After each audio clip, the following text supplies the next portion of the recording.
I'm going to call our meeting to order. This is our regular Board of Supervisor meeting for April 7th, 2026. And we're going to start out with a moment of silence. I know we have one from Supervisor Crandall to start.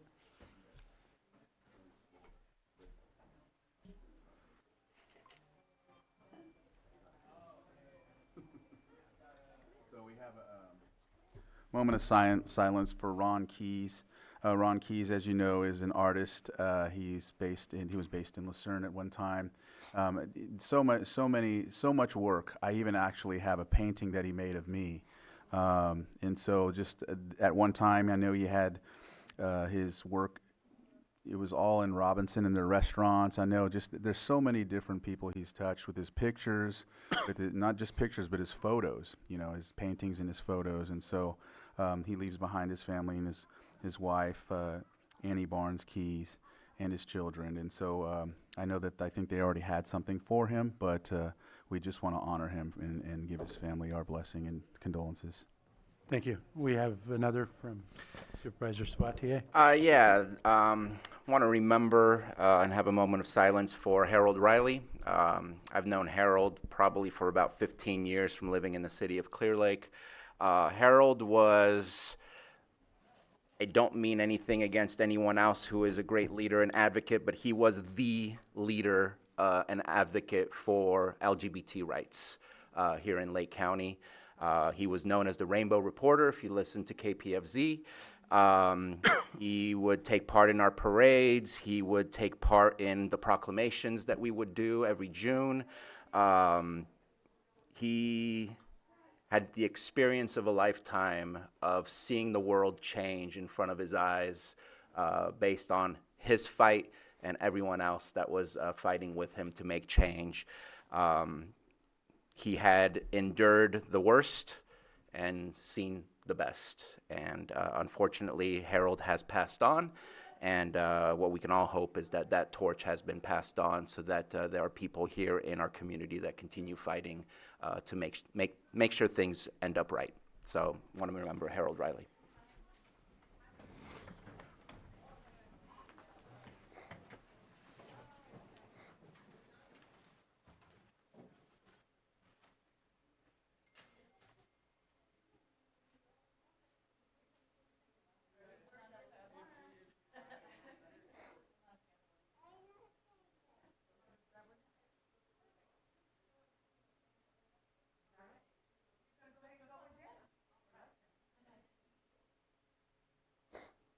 Thank you. Superintendent Falkenberg, would you lead us in the pledge, please?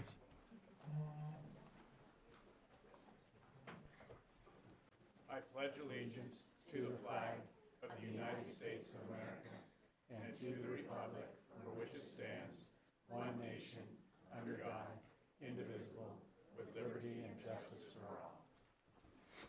all. Thank you. Do we have any extra items not on the agenda? No, we do not, Chair. Thank you. We'll move on to our approval of the consent agenda. And I understand there's a request to pull 5.16 and 5.17. Is that, go ahead, Supervisor Sabatier. Thank you. I would also like to pull 5.25, please. California Commission of Judicial Service has already filed a Can we close 5.19? Okay, so we have a request to pull 5.16, 5.17, 5.25, and 5.19. Are there any others from supervisors?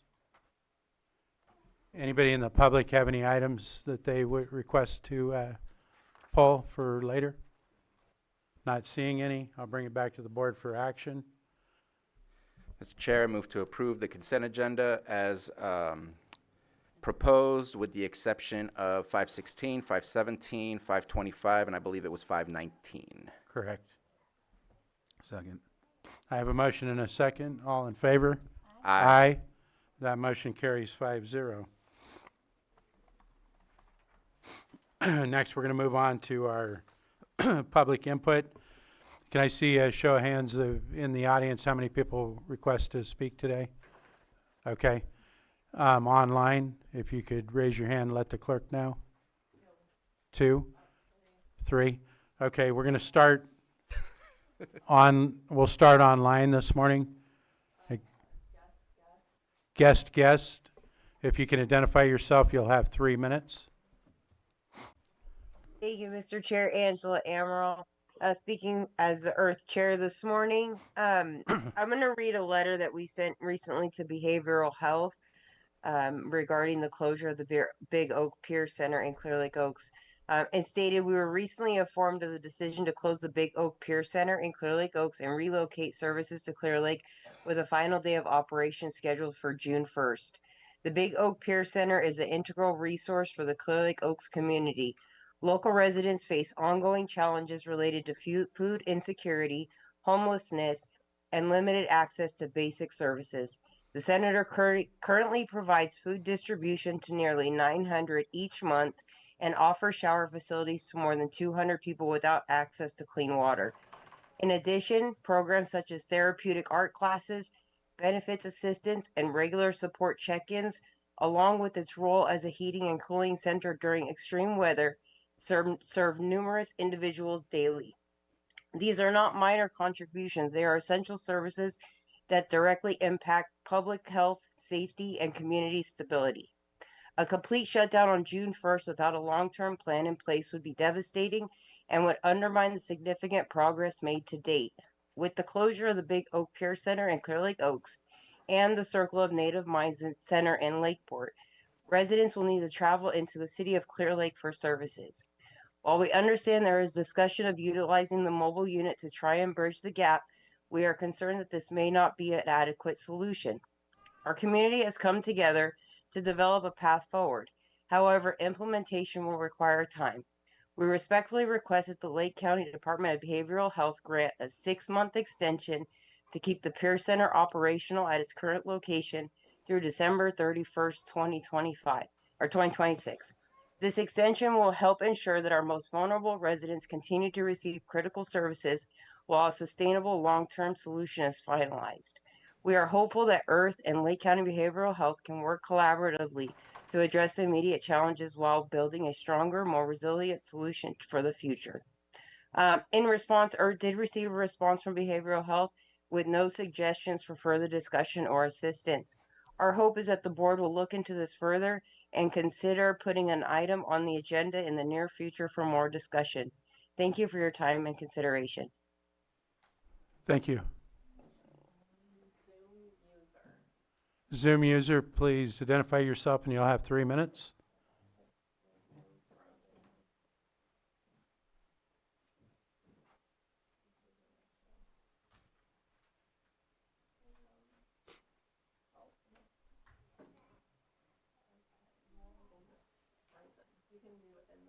Okay, we'll go to in the room. First person, please come up. State your name. You'll have 3 minutes. Good morning. My name is Marie Schrader, and I'm here to tell you about a program that I have brought to Lake County. It's called A Simple Gesture. This is a grassroots food collection donation program. We started this program in Lakeport here on October 25th of 2025. The program was so successful that we immediately expanded it within a month to all of Lake County. I currently have 5 chapters. They are Lakeport, Kelseyville, South Lake, Clear Lake, Lower Lake, and North Shore. And those chapters serve 7 different food pantries in Lake County: United Christian Parish in Lakeport, Kelseyville Presbyterian Church, Middletown Methodist Church, Clear Lake Methodist Church, Praises of Zion Baptist Church in Clear Lake, and Lucerne First Lutheran Church, Nice Community Baptist Church. We've done 6 pickups since October 25th, 2025, in which we have collected over 10,000 pounds of food and delivered it to those food pantries. So how it works is that you sign up using your zip code. There is no zip code that is left untouched in our county. every zip code has got a chapter assigned to it. Then once you do that, the computer program takes over, and it sends out emails to those people that telling them about the upcoming collection date. And then what you do is simply put a bag of food out by your doorstep. We actually have reusable bags. This program got started with the sponsorship of Redwood Credit Union. You put a bag of food out by your doorstep. I have a driver that will come and take that bag, leave you a new one, and then deliver it straight to the local food pantry. The whole idea of this program was to keep the food local, to bring it directly to the people in your community. Let's see here. So we have currently in Lake County 207 donors, which is 0.3% of the population here in Lake County. Saturation rate for this program is 8%. So we have a long way to go, that we are in need of more donors in order to be able to keep the sustained food donation going. What, most people are used to doing food collection during the holidays, but we know that food insecurity is a 12-month problem, and this is our way of being able to do that. So what I'm here to do today is to ask you, as supervisors, to share the event that I put out there on Facebook to your pages. I know when Brad did that, Brad is a donor, it immediately jumped my donor base. So your support of this program is crucial. So become a donor, post about donating, on there, and I encourage everyone in this room to do that too. I will leave information right up here about that. Thank you, Marie. Thank you. Oops, thank you, dear. Is that one you're going to give me anyway? Yes. Reverend Shannon Kimball Oth, and I am here wearing multiple hats. Previously, I've spoken to you about the importance of resilient centers for local resilience. 3 of the partners that Marie just mentioned to you are serving as resilient centers. We know that food security in times of disaster impacts the most vulnerable people in our communities and across the United States. To create a system and a program within Lake County that ensures that each of the food pantries around the lake has a ready, sustainable, year-round source of food drastically increases their capacity for resilience in the community. So I echo Marie's request to you, specifically for you each to share the sign up for Simple Gestures on your page. But more than that, I would like to ask that a time be scheduled for us to talk more about the details of Simple Gesture, why it works, how it works, and the piece that it holds within the overall sustainability plan for food security in Lake County. That is all. Thank you. Thank you. Next in the room.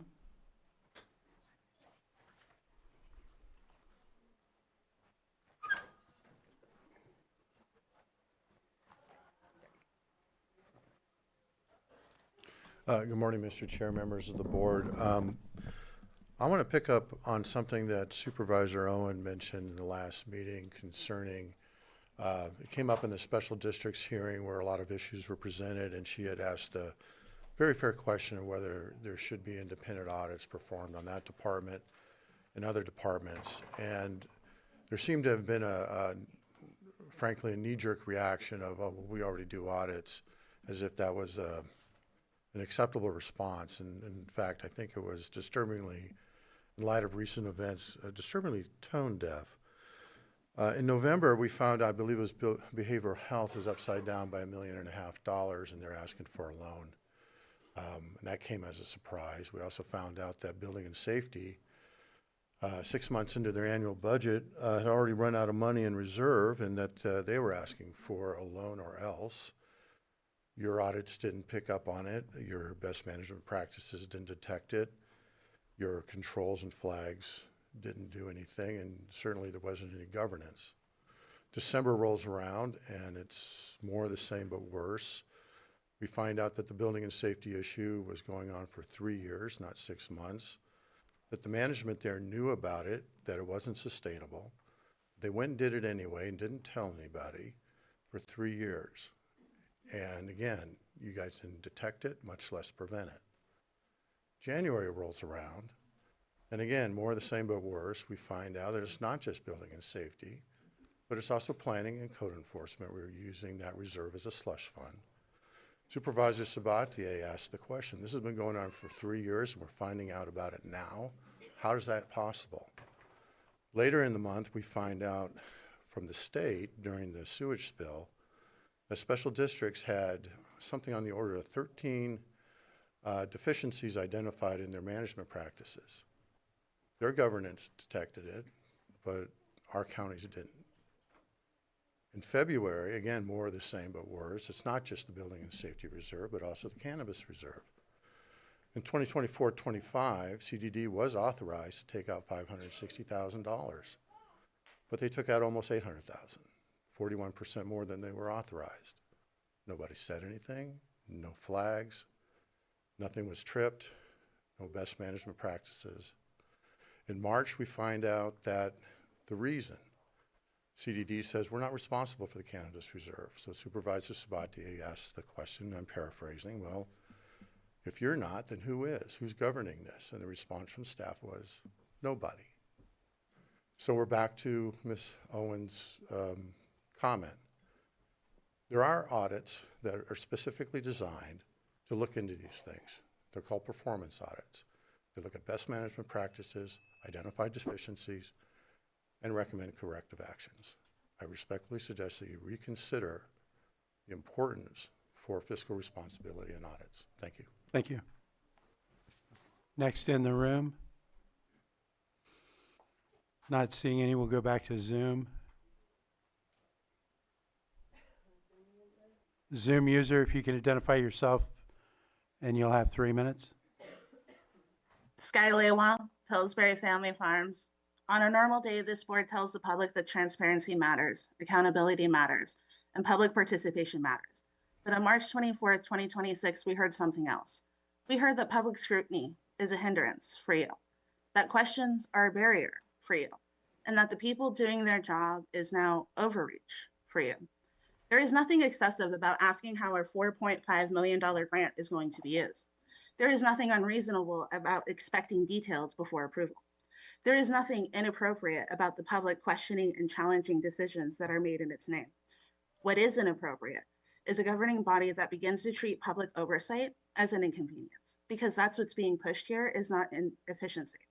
It is insulated governance, where decisions are moved forward with less scrutiny and the authority quietly shifts away from this board and into the hands of the departments that are not elected, not directly accountable, and in this case, not fiscally stable.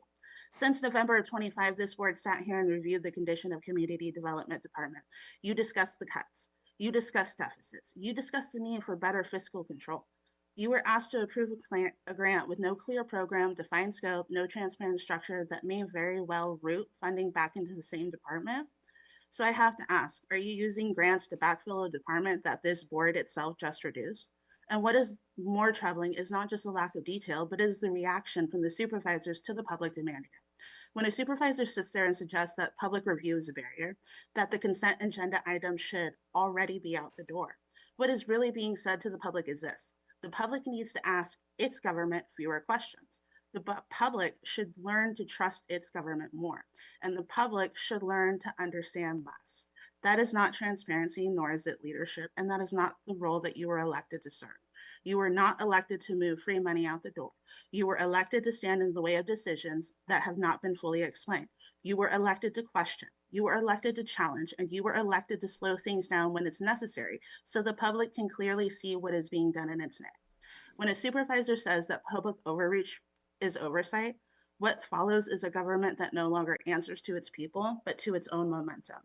So the people are the reason why government exists in the first place. If it bothers this board when an item is pulled, if it frustrates this board when questions are asked about consent agenda items, the problem is not with the people. The problem is your growing discomfort with accountability as supervisors. And that is the direction this county cannot afford to go in. Once you start calling public scrutiny a problem, you are no longer protecting the transparency of the process. You are protecting the government's decision from being questioned by the people. And that is where governance begins to fail. Molehan. Thank you.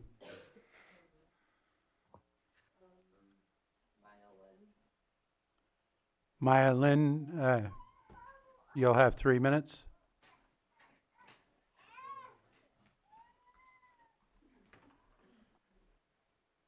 Maya, can you hear us?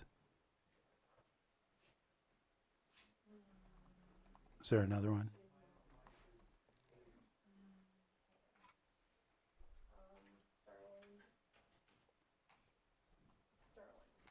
Sterling, you'll have 3 minutes. Go ahead. Good morning. I am here to raise some concerns. I've been watching the general plan, and my concern with the general plan is that the director keeps stating that an energy policy can't be added. They can't do the energy policy. But I did add some things by California law where they can't add that. And the reason why we need to add that now is because of AB 531, which has changed and was sponsored by Sonoma Clean Power during the time Sonoma Clean Power was here trying to push the geothermal. So my concern is with that, if we don't put this into our general plan, which is the constitution of our county, which limitates everything, what can and can't come in. We don't have those strict restrictions in our general plan. By the time we pass our general plan, we will be shooting ourselves in our own foot. We won't be able to have restrictions if we already don't have them in there, stating like how close we can be to residents, noise pollution, our financial benefit, the aquifer, the water that we'll be using, and the fracking.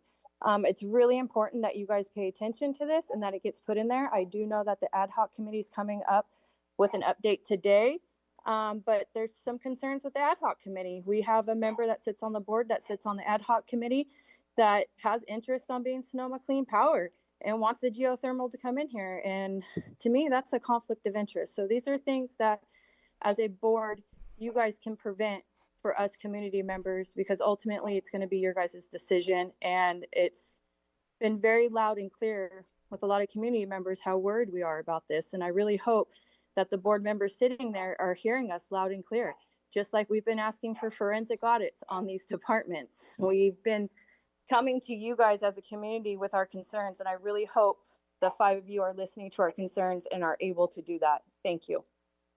Thank you.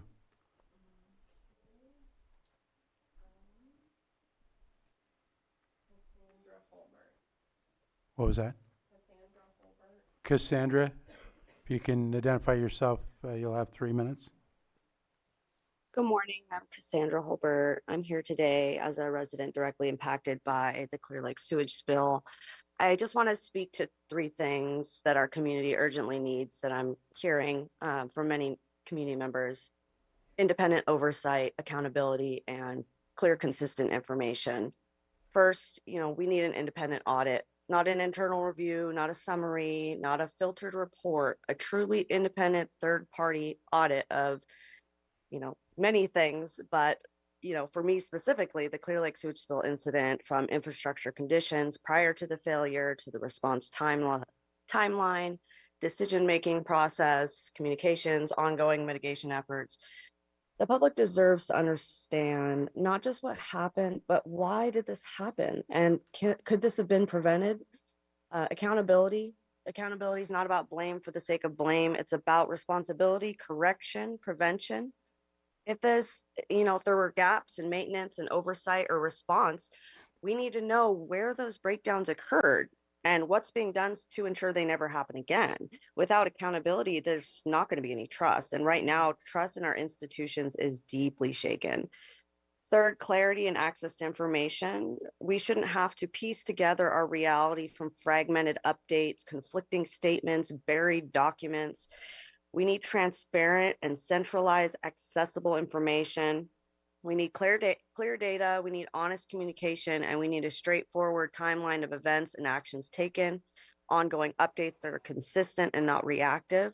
And I want to address something that's been felt across my community. There was a clear expectation that we would be getting a town hall and an opportunity for direct dialogue, for questions to be answered, and for trust to begin being rebuilt. And now we're being told it's not being prioritized. And that shift matters, because when open dialogue is delayed or deprioritized, this reinforces the feeling that community voices are not being heard. People haven't stopped calling. We're just redirecting our efforts because when outreach doesn't result in clear answers or meaningful engagement, people are going to look for other ways to be heard through public comment, organizing, showing up in spaces like this. And that's where we're at now. No one's asking for perfection. We're asking for honesty, transparency, and a system that respects the people that it's serving. An independent audit, real accountability, and clear information is not optional. That is the minimum standard for public trust. Thank you. Thank you. And we still have Maya.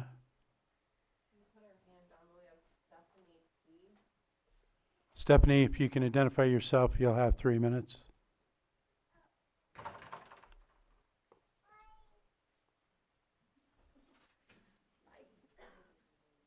Stephanie, are you there?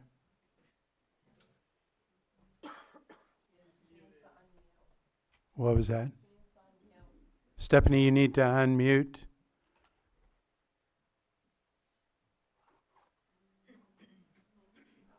Okay, and then anyone else? Okay, we'll go ahead and close public comment and move on to our 903 item, which is Pet of the Week.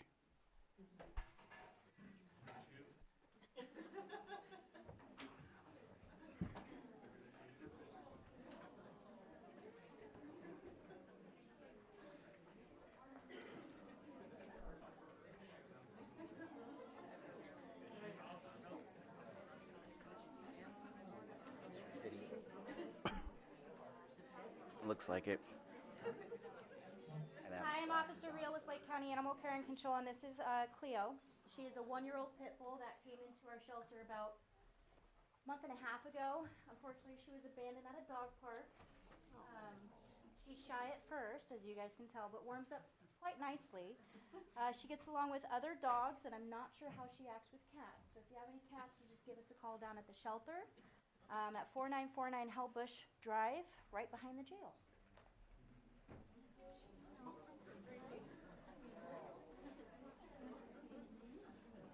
Thank you. Any comments?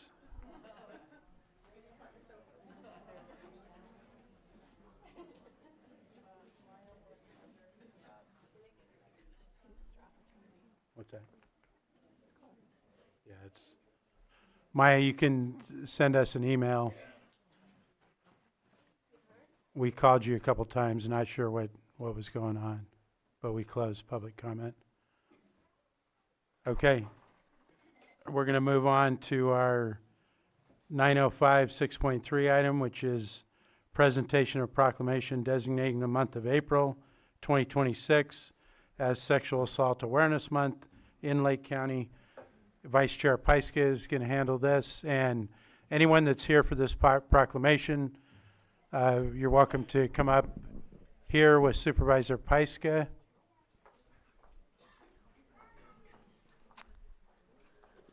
All the teal.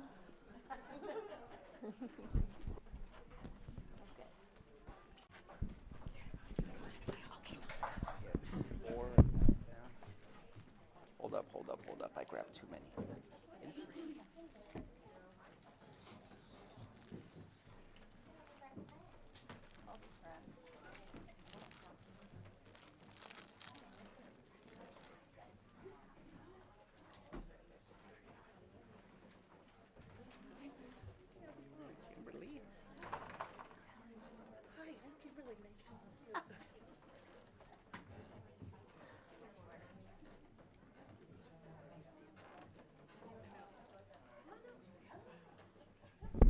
Come on, probation.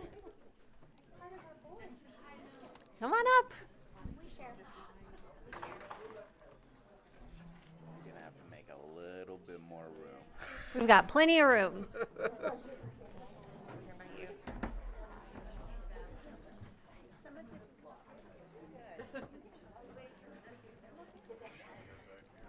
We can move down here too. There's room this way. Yeah.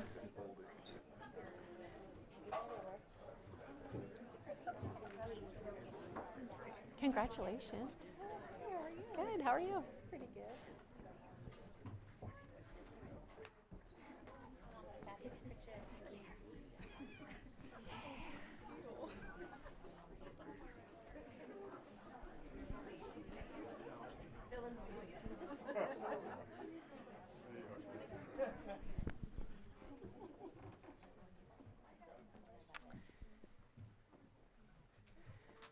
Proclamation designating the month of April 2026 as Sexual Assault Awareness Month in Lake County. Whereas in 2025, Lake County agencies responded to the needs of 242 sexual assault victims and their significant others and/or family members. And whereas no one person, organization, agency, or community can eliminate sexual assault on their own, and the partnership between public and private Lake County agencies is invaluable. Whereas child sex abuse prevention must be a priority to confront the reality that children are being abused. 1 in 6 boys and 1 in 4 girls will experience a sexual assault before the age of 18. And whereas Lake Family Resource Center has been instrumental in leading the way in County of Lake in addressing sexual assault by providing 24-hour hotline services, continuing support, advocacy, and accompaniment to victims, survivors, and their significant others. And whereas ending sexual assault in Lake County must include active public and private efforts to speak out against sexual violence, it is in a time for all of us to start conversations, take appropriate action, and support one another to create a safer environment for all residents. And whereas staff and volunteers of the Lake Family Resource Center Rape Crisis Center work year-round to encourage every person to speak out against sexual violence and to support survivors by providing prevention, education, and survivor empowerment information. And whereas Lake Family Resource Center and the District Attorney's Office, Victim Witness Division, local law enforcement agencies, hospitals, and schools have set an important example of how forging collaborative relationships improves the quality of service for those impacted by sexual violence. Now, therefore, be it proclaimed that the Lake County Board of Supervisors does hereby designate the month of April 2026 as Sexual Assault Awareness Month in Lake County and urges all local governments, schools, businesses, and community members to participate in the sponsored events this month to increase awareness and public support for creating communities free from violence and exploitation. Passed and adopted the 7th day of April and signed by our Chair of the Board of Supervisors.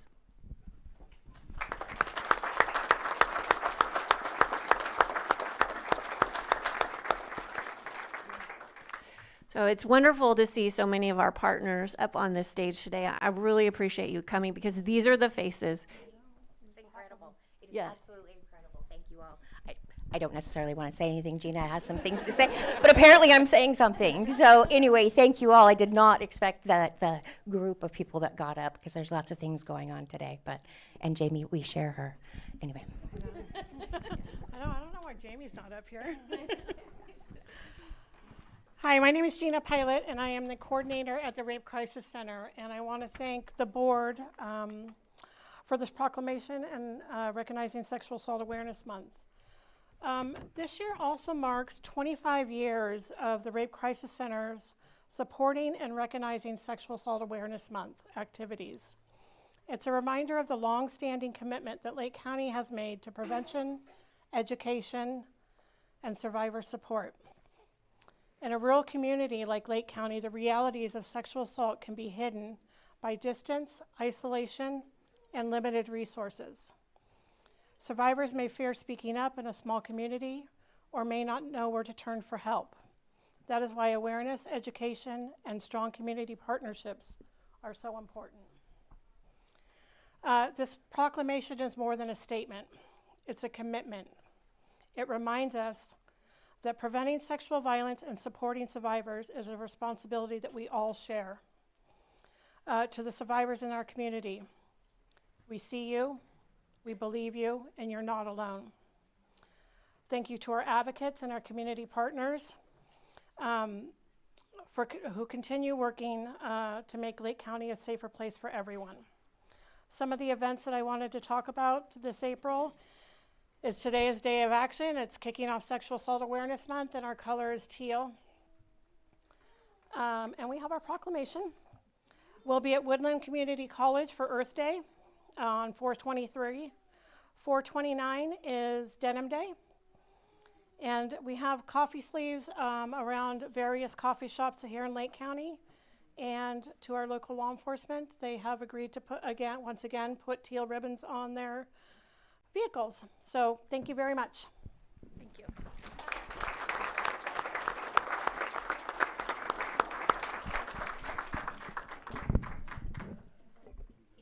And comments from board members?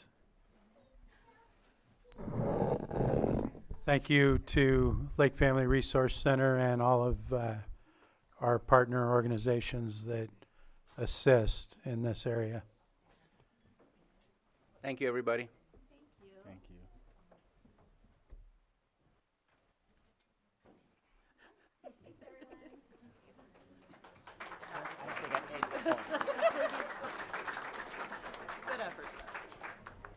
Do we have any public comment regarding this proclamation? I didn't know it was happening.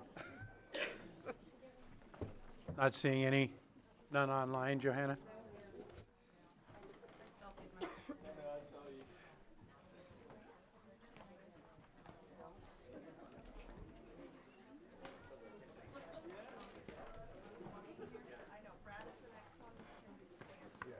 The next one is poetry.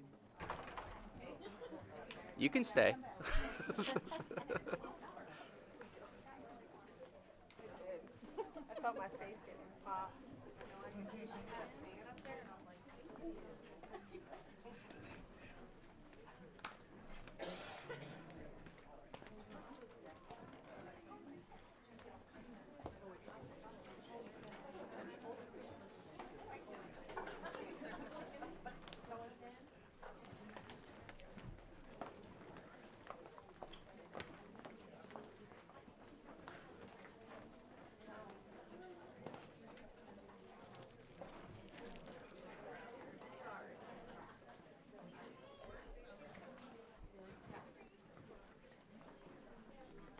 And we're going to move on to our 6.4 item, 910 item, which is presentation of proclamation designating the month of April 2026 as Poetry Month in Lake County.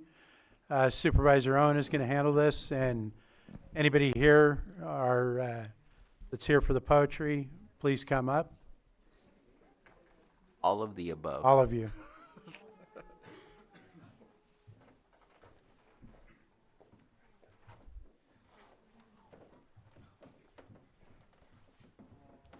More room up here.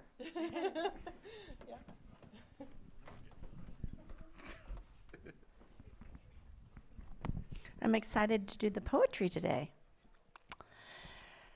Board of Supervisors of Lake County, State of California, proclamation designating the month of April 2026 as Poetry Month in Lake County. Whereas National Poetry Month was launched by the Academy of American Poets in April 1996 to celebrate the integral role of poetry in our culture and that poetry matters. And whereas the National Poetry Month has become the largest literary celebration in the world with tens of millions of readers, students K through 12, teachers, librarians, booksellers, literary events, creators, publishers, families, and poets, making poetry an important place in our lives. And whereas the County of Lake recognizes the contributions of poetry and literacy, arts, and enriching the culture attributes of society, and the poetry represents one of the most enduring forms of expression and contributions to the historical continuity and civilization. And whereas the Lake County acknowledges the relationships between poetry and political freedom in an exercise of free speech and in forms recognizable by people all over the world.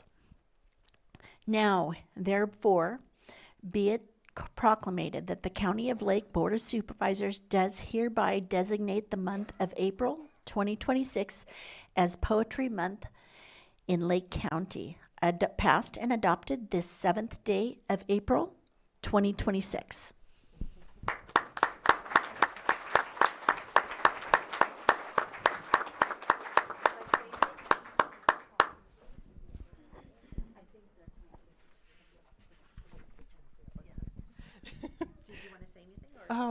I'm Brenda Marie Yeager. I'm the 12th Poet Laureate of Lake County, and today is actually my last day as Poet Laureate because we are also proclaiming a new Poet Laureate for Lake County today. But I just want to thank the Board of Supervisors so much for supporting poetry and recognizing its value in the community. And anyone who wants to participate in poetry events this month, Roy Arthur Blodgett will be teaching a poetry workshop on Saturday from 10 to 12:30 at the Rodman Preserve. It's a beautiful way to come out and take a nature walk with Roy and write. And then we also will be having a celebration of his inauguration at the Four Family Vineyard Wine Tasting Room in Kelseyville on the 19th, Sunday the 19th. So that's those are some ways to participate this month in National Poetry Month. Come out and hear the poets read their poetry. Thank you so much. Yeah. Thank you. And I believe Mr. Yes, we're Rasmussen- gonna or move EJ. on. We're gonna stay up here, and now we're gonna have our 9:15 item, which is presentation of the proclamation appointing Roy Arthur Blodgett as the 13th Poet Laureate of Lake County for 2026 and 2028, and then we'll do comments on both of these after. All right, perfect. So I'll go ahead and read this proclamation appointing Roy Arthur Blodgett as the 13th Poet Laureate of Lake County for 2026 and 2028. Whereas the County of Lake recognizes the contributions of poetry and the arts for enriching the literary and cultural attributes of society. And whereas the County of Lake acknowledges the relationship between poetry and political freedom in the exercise of free speech in forms recognizable by people all over the world. And whereas County of Lake recognizes that poetry represents one of the most enduring forms of expression and contributes to the historical continuity of civilization. And whereas the function of the Poet Laureate is to encourage poetry and writing among Lake County residents by stimulating literacy and creativity in spoken and written form. Whereas the Poet Laureate of Lake County is designated to represent the Board of Supervisors at civic and cultural events.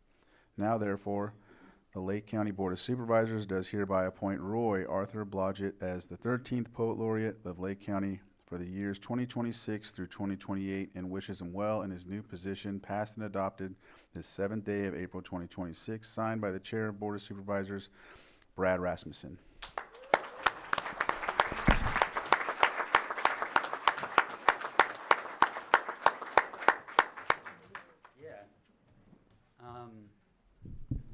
The microphone. I just want to express gratitude to the Poet Laureate Selection Committee for entrusting me with this role and honor. And also my thanks to the Board of Supervisors for your support of poetry. Poetry is a lifesaver and we really need it, so thank you so much. I'm going to share just one poem that I wrote about the auspices of spring. So this poem's called New Spring. It was meadow foam, goldfields, lupin, poppy, tomcat clover, and the frenetic play of bees amid the red bud flowers, the medallion leaves still new, aglow in green and crimson. It was clematis, larkspur, and the first lanterns of calochortus aflame on the old lava flow at Dragon's Back.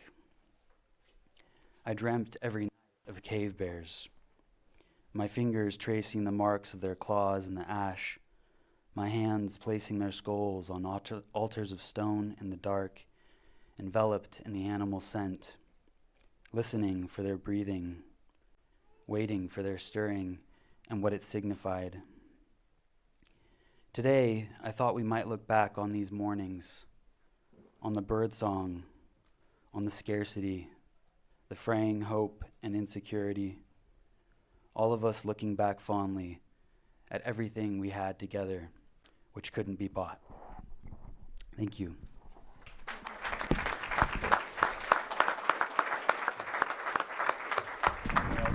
Anyone else want to speak, or no? Anyone from the board? Do we have any members of the public that wish to comment on either of these two items? No hands? I do want to just mention something, just in case the public is not aware. I don't know that I've ever been in a room with 4 poet laureates.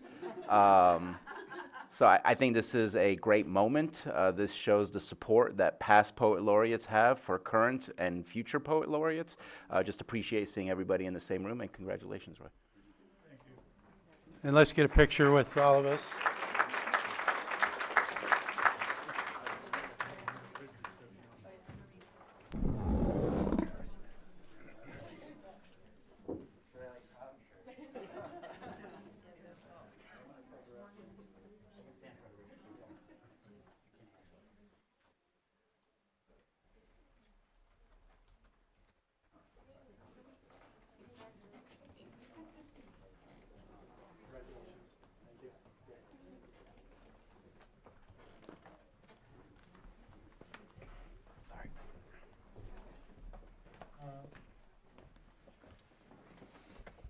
We're going to move on to our 6.6920 item, presentation of a proclamation designating the week of April 6th through 12th, 2026 as National Public Health Week in Lake County. Anybody here for public health, please come up with Supervisor Sabatier.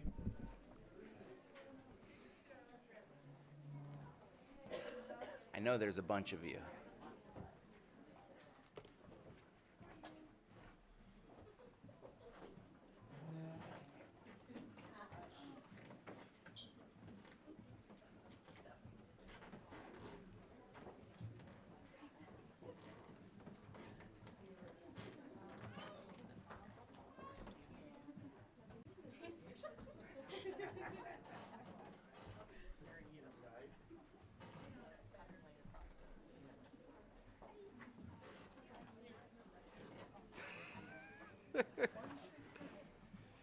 I'm looking forward to watching the Indiana Bears.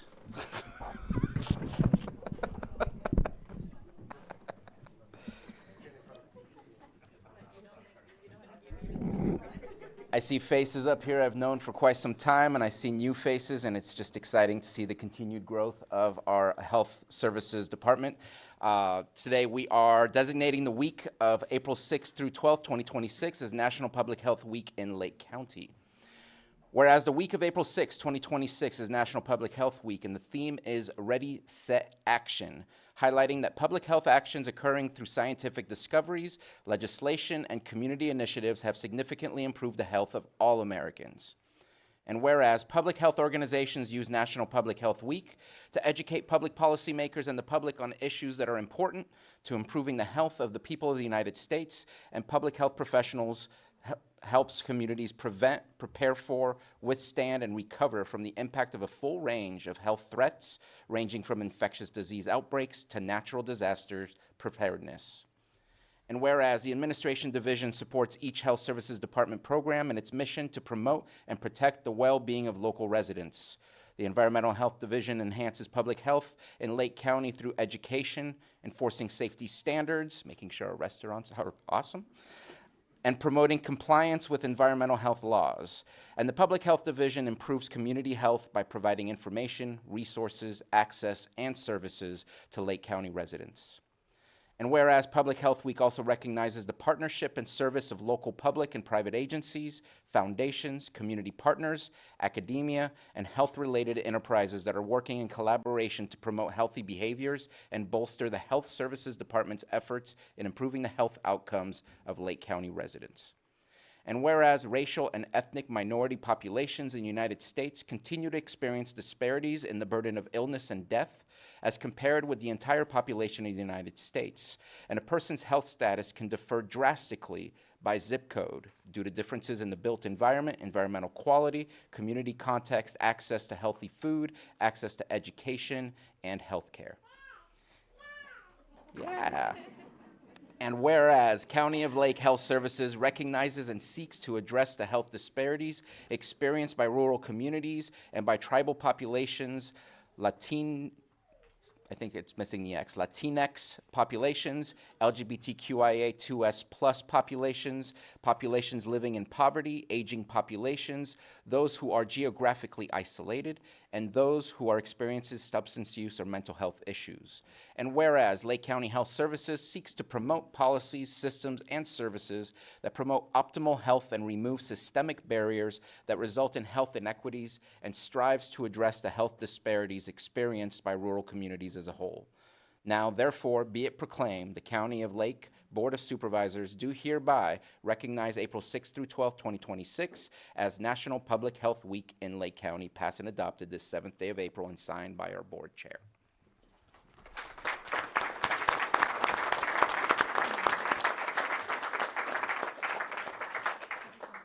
Please. So these fabulous people represent a larger group of people dedicated to compliance, passion for healthcare, keeping us safe with vaccines, harm reduction, the list goes on. So in honor of these, I thank you, and thank you, board.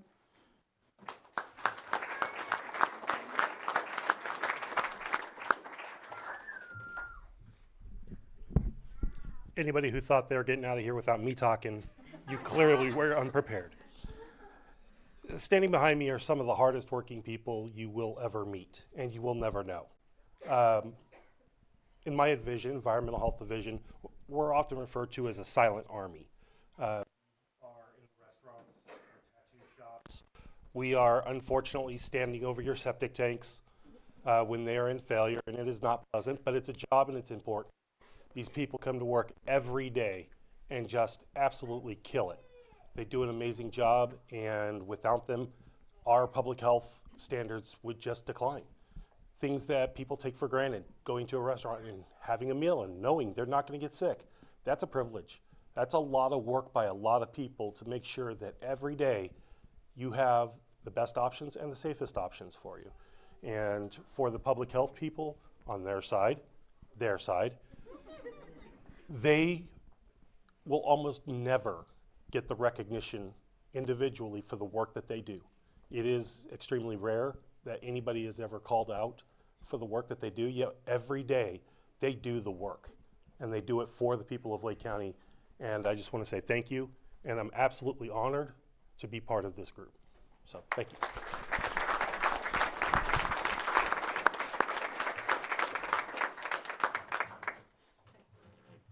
Anyone else? I'm Lisa Faracco, Deputy Health Services Director over Finance and Administration, and I want to call out the administrative people who don't get mentioned very often. We are the people processing the payments for the grants, invoicing, working on compliance, making sure that we are good stewards of public funds. We're the ones who are bringing the financial piece of these programs to this county. We are the ones who are working on the hiring and the HR issues. We are the ones doing the background work that you will never see in the community, but it has to be done for all of the environmental health and public health programs to exist. So thank you to the Finance and Administration team as well.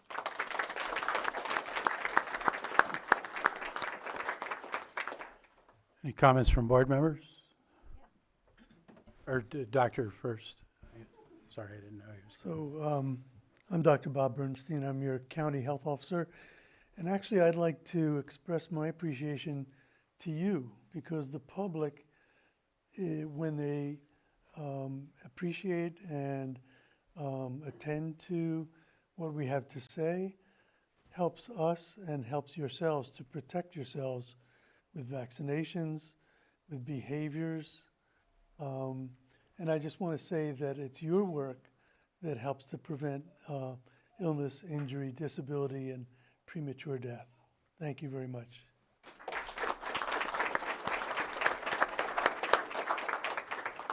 And Supervisor Owen? I would like to really express my gratitude and let you know that you are so much appreciated. The fact that we have the confidence when we go into a restaurant, that what we're buying at our stores, and that you're on top of all that. More recently, the sewer spill, just all the things that you have your hands into. I mean, not literally, but you know what I mean. Your clean hands, yes. To keep us protected.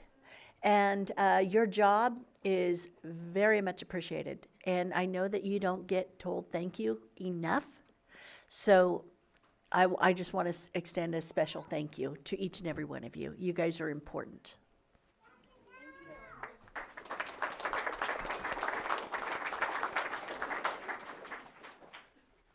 Anything else? I think we'll get a picture then.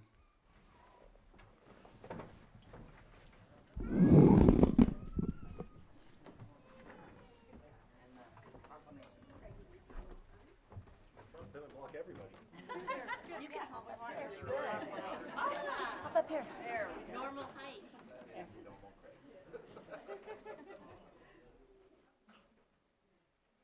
How's it feel to be up there for the first time? Yeah, we're tall.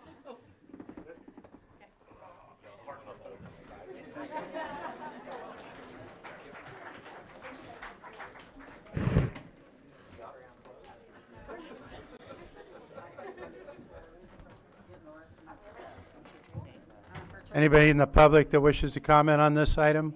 Yes. I like your shirt. South Any hands online, Arizona Joanna? area, New Mexico. I love it. Get a new chair. Love that, the Roadrunner and the Southwestern. We're going to move on to our 6.7, 925 item, which is presentation of proclamation I like your shirt. designating the month of April 2026 as Child Abuse Prevention Month in Lake County.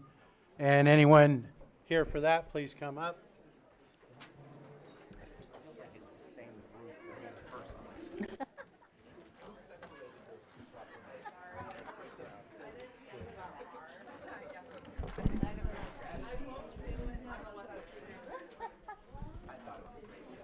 Honey, she's pregnant. She's got the baby brain. Oh, I saw those coming into work at the Office of Education in the yard. These are so cool. I'm so glad I got one. Now, how am I going to make this stand up?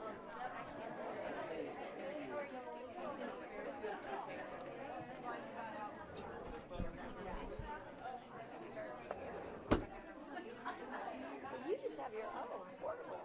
You have your own portable with the stand.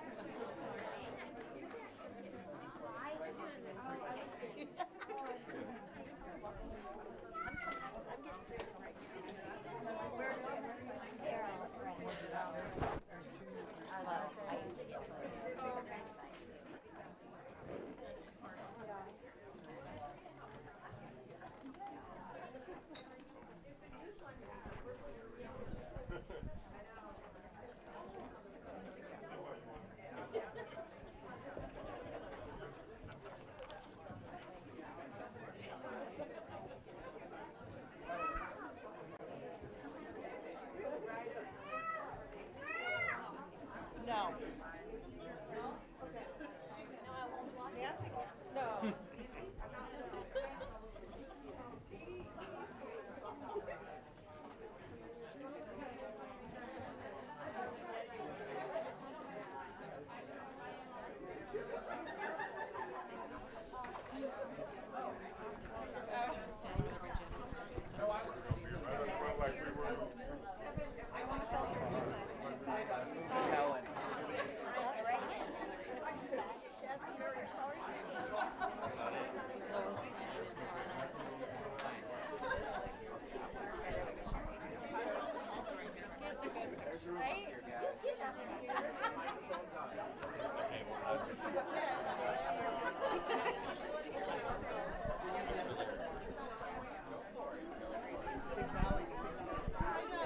Well, it looks like we have everybody up here, so we'll get started. This is a proclamation designating the month of April 2026 as Child Abuse Prevention Month in Lake County. Whereas every child deserves to grow up in a safe, stable, and nurturing environment where they feel valued, supported, and connected to caring adults and their community. And whereas preventing child abuse and neglect is a shared responsibility that requires the commitment of families, neighbors, educators, healthcare providers, faith communities, law enforcement, businesses, and local organizations working together to build a culture where children and families thrive. Whereas research on adverse childhood experience, ACEs, has shown that early trauma can have long-term impacts on health, learning, well-being, increasing the risk for chronic disease, mental health challenges, and other negative outcomes across the lifespan. And whereas emerging science also shows that positive childhood experiences, such as supportive relationships with trusted adults, safe and stable environments, and opportunities for connection and belonging, can build resilience and lead to healthy outcomes from positive experiences, hope for children and families. And whereas Lake County is working to strengthen families and prevent child abuse through collaborative, community-based strategies that promote protective factors, build resilience, and ensure families have access to the supports and services they need. And whereas the Lake County Children's Council, in partnership with community organizations and agencies, has developed a comprehensive prevention plan to guide, coordinate efforts, and strengthen families, support child and family well-being, and prevent abuse and neglect before it occurs. And whereas Lake County is also advancing positive community norms, recognizing that the adults in our community care deeply about the safety and well-being of children and actively contribute to creating supportive environments where children can thrive. And whereas throughout the month of April, Lake County will recognize Child Abuse Prevention Month through community events and awareness activities, including the Pinwheel Garden Challenge, the Children's Festival and Advocacy Walk, the Children's Memorial Flag Displays, and other efforts that promote awareness, hope, and collective action. And whereas the blue pinwheel is the national symbol of child abuse prevention and represents the happy, healthy childhood that every child deserves, reminding communities that prevention begins with nurturing environments and supportive relationships. And whereas the Children's Memorial Flag is displayed to honor and remember children who have lost their lives to abuse or neglect, serving as a solemn reminder of the importance of prevention and a call for communities to come together to protect children and support families. And whereas by working together to strengthen families, build positive relationships, and promote supportive and positive community norms, we can create a safer, healthier future for all of our children in Lake County. Now, therefore, be it proclaimed that the Board of Supervisors of Lake County does hereby designate the month of April 2026 as Child Abuse Prevention Month in Lake County, and encourages all residents, community organizations, businesses, faith communities, and public agencies to join in efforts to strengthen and support families, promote positive childhood experiences, and ensure that every child has the opportunity to grow up safe, healthy, and hopeful, passed and adopted this 7th day of April, 2026 by the Lake County Board of Supervisors. Thank you.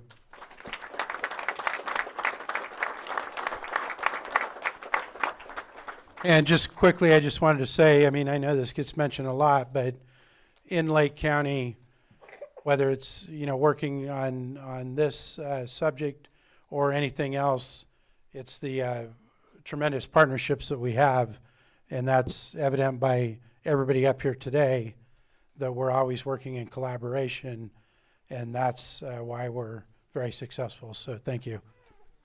And who's going to speak? Superintendent? Brock Falkenberg, Lake County Superintendent of Schools. I wish to thank the board for your leadership and dedication in this area. We have a series of planned comments, so I will ask Jamie White to kick us off here. Kicking us off. I want to first of all thank the Board of Supervisors for doing this proclamation every year and for allowing all of us to come up here on the stage, and for everybody who's up here. today.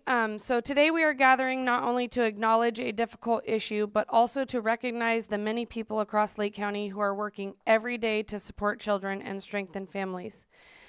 Child abuse prevention is not the responsibility of one agency or one system. It requires the commitment of families, neighbors, educators, health care providers, faith communities, local organizations, and public leaders all working together to create an environment where children are safe and supported. Before we talk about the work happening across our county to prevent this child abuse, it is important that we acknowledge the realities many children and families face today. To help provide that perspective, we would like to invite a representative from Child Welfare Services to share an overview of the current data from Lake County. Thank you, Chairman and supervisors and members of the public. My name's Kim Costa. I am a program manager with Lake County Child Protective Services. That is the name by which you might more recognize Child Welfare Services. I have been doing that work in the field of child protection for about 35 years. That has been my professional passion. Every year, Child Welfare Services in Lake County receives reports of suspected child abuse and neglect from every jurisdiction. These reports come from community members, educators, healthcare providers, law enforcement personnel, and others who are concerned about the safety of a child. In 2025, Lake County Child Welfare Services received over 1,500 reports of suspected child abuse or neglect. Of those, almost 600 met criteria for investigation and potential intervention. At any given time, there are Lake County children who must live outside of their homes because of safety concerns related to abuse or neglect. Currently, there are about 110 children placed outside of their parents' care with intensive services and supports in place to help these families mitigate the issues that resulted in maltreatment and separation. Sadly, the number of situations requiring child welfare intervention has increased steadily over the past several years, reminding us that the need to strengthen families and prevent abuse before it occurs remains critically important. But these are not just statistics. Behind every report and every case is a child and a family navigating challenges and circumstances that none of us would wish for. While Child Welfare Services plays an important role in responding when children are unsafe, we also know that true prevention happens before a report is ever made. It happens when families have support, when communities come together, and when systems work collaboratively to help families thrive. And that is exactly the work that many organizations and community partners across Lake County are focused on today. At this time, I would like to invite a representative from the Lake County Children's Council to share more about these efforts. Thank you. My name is Kevin Lewis, Chief Deputy Probation Officer at Probation. And I just wanted to start by saying, look at everybody up here and look at even those who are part of this work that are not up here. And Lake County is truly blessed. Look at how far we've come, yet as this data just reminds us, we still have a ways to go. I also wanted to make sure that we highlight some of these activities that we'll be talking about. But right now, one of our tribal partners is hosting a volleyball tournament in support of sexual assault awareness, child abuse prevention at Big Valley from 9 a.m. to 8 p.m. both tonight and tomorrow. There's vendors, there's volleyball, there's food, there's fun. It's fantastic for kids. And there's teams that signed up, but there's also room for people who didn't sign up to play. And just to sweeten the pot a little bit, there's a few community agencies that are going out there too to play too. So there's that. But seriously, the children's festivals that are happening, the first one's this weekend at Cobden Park from 10 to 3, April 25th at Austin Park, 10 to 3. Fantastic time. Bring the kids out, families. It's awesome. Some other work that is going on in Lake County is the Children's Council and Resilient Lake County and other community partners have worked together to develop a comprehensive prevention plan, or CPP. This plan brings together agencies, schools, healthcare providers, tribal partners, and community organizations to strengthen the systems that support families and ensure children have the opportunity to grow up in safe and nurturing environments. One of the key priorities of the Comprehensive Prevention Plan is ensuring that families have access to parenting education and support programs that help caregivers build confidence, strengthen relationships with their children, and connect with other parents. Across Lake County, families can participate in a variety of parenting programs. These include Nurturing Families, Abriendo Puertas, Triple P, Positive Parenting Program, Motherhood is Sacred and Fatherhood is Sacred, Positive Indian Parenting, and many more. Each of these programs provides families with tools, encouragement, and community support as they raise their children.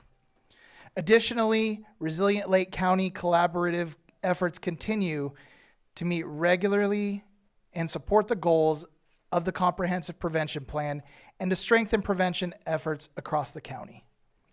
Recently, partners participated in a 2-day learning and planning event where agencies came together to learn from one another, share best practices, and refine strategies that will help create long-term sustainable supports for the families in Lake County.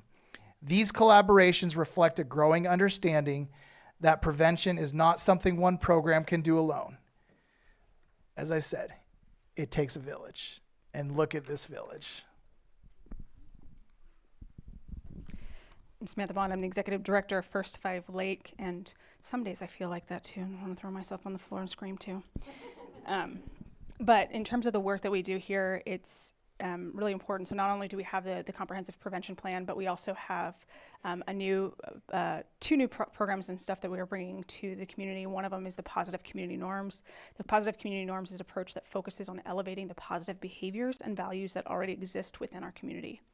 The truth is that most adults in Lake County care deeply about children and family, as evident today, and show up every day in ways that support them. Our goal is to make the positive actions more visible and more powerful. Throughout April, Lake County will be launching a community survey for all adults to help us better understand how people support children and families and how we talk about our community. The vision behind this effort is simple. Imagine a Lake County where the best of us is the loudest of us. Lake County is a place of incredible beauty, resilience, and opportunity. By highlighting the positive ways that people care for one another and by shifting the way that we talk about our community, we can help build a culture where families feel supported and children can thrive. It also aligns with our work on the healthy outcomes of positive experiences, or HOPE.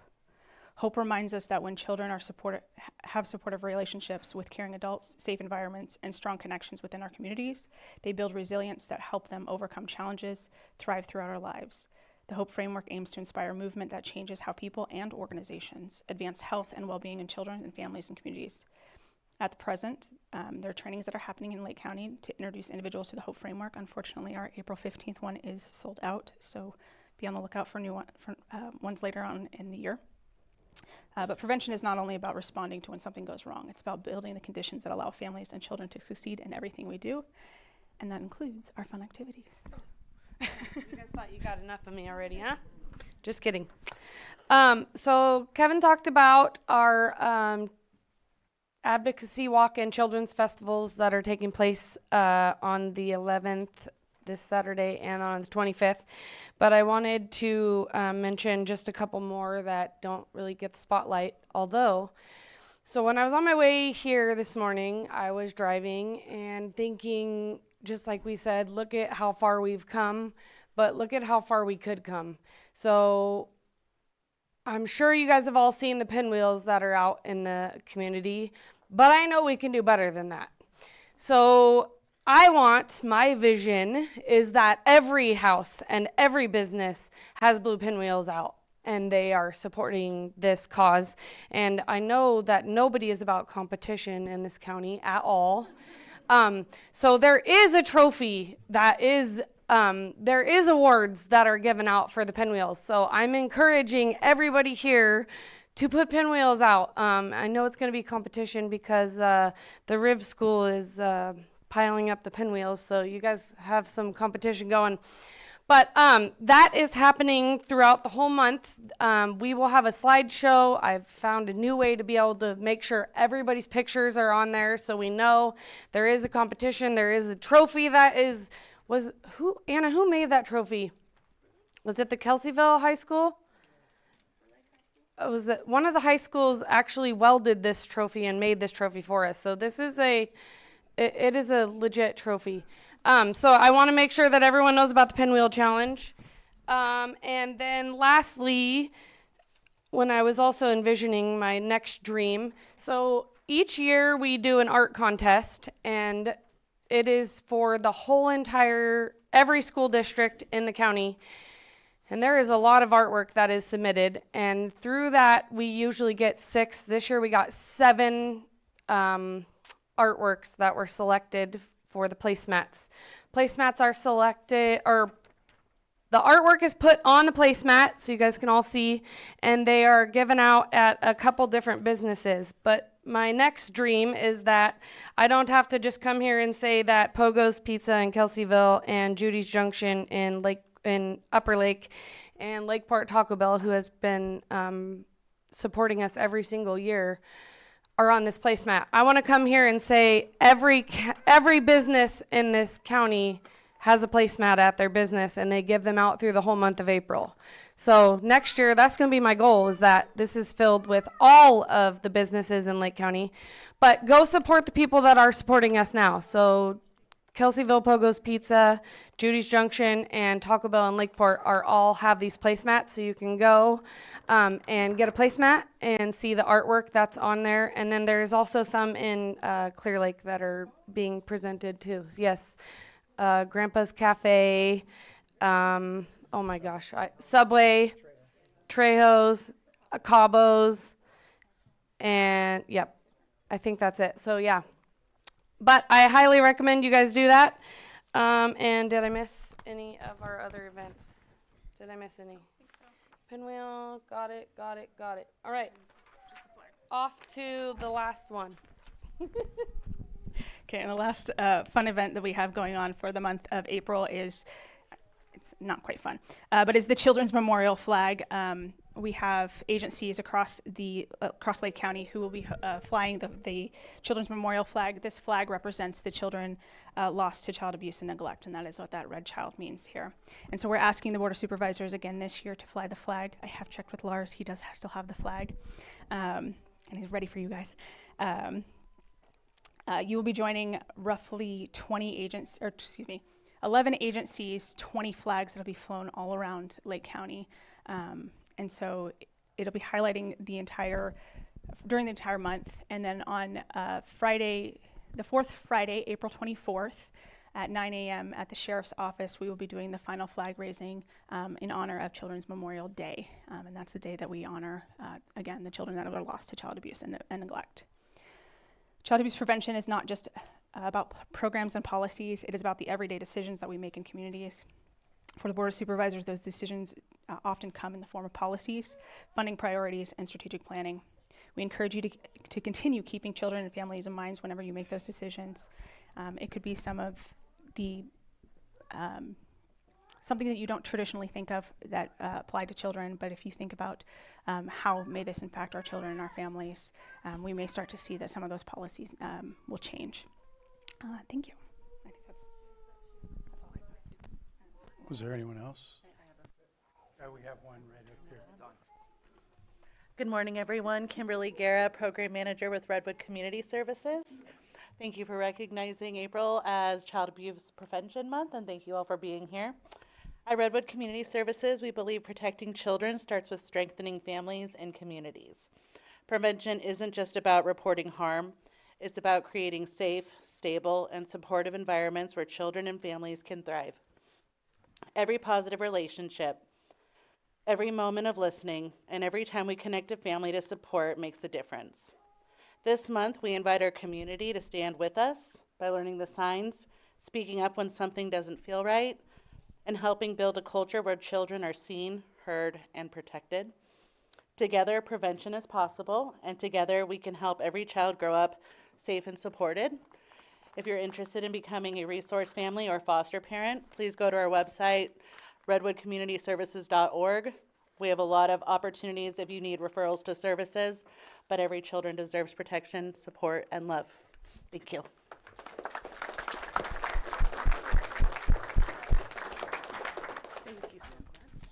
So I have an additional comment as a concerned member of the community and as somebody who's worked in child welfare for 35 years. So I've seen a lot of efforts, I think this is a societal challenge that we will always have to respond to.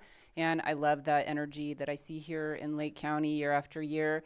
I think the board members are aware of the efforts over past years to bring attention to the adverse childhood experiences and to be aware of what trauma looks like and how that's affecting so many of us. And I, as a child welfare professional, am thrilled to see that the research is now pointing us to the healthy outcomes of positive experiences. And I would just like to plant that, highlight that. I think that didn't escape you, but what a joy to understand that supporting things that we think are healthy for our community is actually preventing child abuse. So I it brings me pleasure because I think this is something that most people can wrap their heads around. When you think about very therapeutic or professionally specific ways to intervene in child abuse and neglect, that seems a little harder. Certain people have that skill set.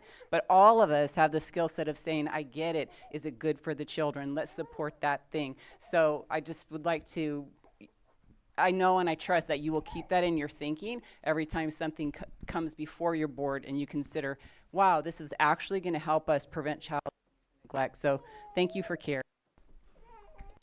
Thank you. Anything from board members?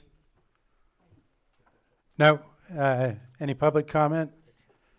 No. We do have a public comment in the room. Come up to the microphone, please.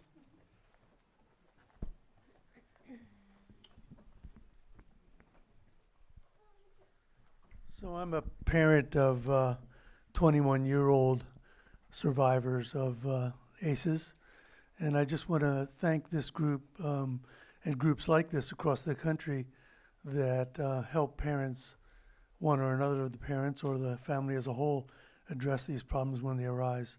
My 21-year-old kids are successful and happy and healthy, and I'm proud to be their dad. Thank you. I think we're ready for a picture, Trevor. If you can do it. No, you're fine. Got it. With that, we're going to call our morning break as well.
Meeting, am I on, Sam? Yeah. I'm going to call our meeting back to order. We're going to move on to our 6.8, 9:30 item. We're going to be sitting as the Board of Directors for the Lake County Watershed Protection District for consideration of presentation provided by O'Connor Environmental Incorporated regarding the Clear Lake Hitch hydrology study. And Mr. Apadier, are you going to start this out? Yeah. Good morning, board. So I'm going to just give a brief overview of the study which Water Board is undertaking. And Connor Environmental Inc. is the consultant working for their project. So this is like an integrated hydrologic modeling study which interacts between the surface water and the groundwater. So this would be like, though it's not like a direct habitat study, but it does influence the, this model will serve as a scientific decision support tool for identifying water management decision and strategies to balance ecological need and the beneficial water use in the Big Valley Basin. And I think I'm gonna hand it over to Matt from here, and then he can provide the updates on their study. Thank you, Pawan. Thank you, Board. I appreciate your making some time in your calendar, and I will try to be brief, though it's a complicated topic. And Val Zimmer is also here from representing the Water Board. So the objectives of this study are to collect and analyze information about surface water, groundwater, stream geomorphology, and hitch, also known as the chai, spawning habitat in the Clear Lake tributary streams, and this is going to be primarily in the Big Valley area. We're seeking to better understand the status of hitch habitat and the effects of surface and groundwater use on stream flow and that habitat. Ultimately, the study and the model that is at the heart of the study is going to be used to evaluate water management strategies that can enhance in-stream flows, focusing on the spring spawning season of the chai. Go to the next slide, thank you. So the study has several components. A major one that we've been working on mostly is monitoring and data collection, beginning a couple years ago, and we're wrapping up the data collection now. The data is stream flow, groundwater elevation, water depths in streams for fish migration, and we're compiling a great deal of existing data and information from other studies, including much data that the County of Lake has collected over the years in its groundwater monitoring efforts. We're now heavily into the hydrologic analysis part of this project. We're been analyzing and interpreting field data that we've collected, and have been implementing a hydrologic model using a model code called Mike-Shi that is going to integrate all this information and allow us to make some recommendations about management and just better understand how the systems work. There are other aspects, including coordination with many of the tribal entities and other agencies, and we're doing some technical assistance and knowledge transfer. Next slide, please. So quick overview of what the hydrologic study is in big picture. We're creating a numerical hydrologic model using this Mike-Shi model code, and it is something that you can think of as a decision support tool. It's a model that will use various assumptions and data and what we call model scenarios to ask questions about how the system works and how different kinds of water use might affect stream flow and habitat. And this model is very, very good for these purposes. It synthesizes all this complicated data and provides a unified, comprehensive description of hydrologic conditions and processes. The model that we're creating will help predict location and quantity of surface flows relative to the habitat requirements of hitch under different climate conditions, meaning dry years versus wet years, for instance. It will help us evaluate the cumulative effects of land and water use on stream flow, prioritize stream reaches for restoration based on flow availability, and predict the effectiveness of different strategies to maintain and enhance stream flow for hitch spawning. Next slide. Thank you. This is a map on the left of the Big Valley area. Lakeport is just off the edge on the northwest corner of the map there. But there are a variety of gauges. Some are run by USGS. Some of them are run by the State Department of Water Resources. Some of the gauges are gauge sites that O'Connor Environmental has been working on through cooperation with the cooperating growers who have made their land available for us to put stream gauges. And there's some sites that the Big Valley tribe has also been working on. Next slide, please. There's groundwater elevation monitoring in wells, a few that we've been working on with the State Water Board, and many more wells that the county has been monitoring for many years. We do some seepage runs, which just means measuring stream flow along the length of a stream to understand whether water's coming into the stream or going out of the stream.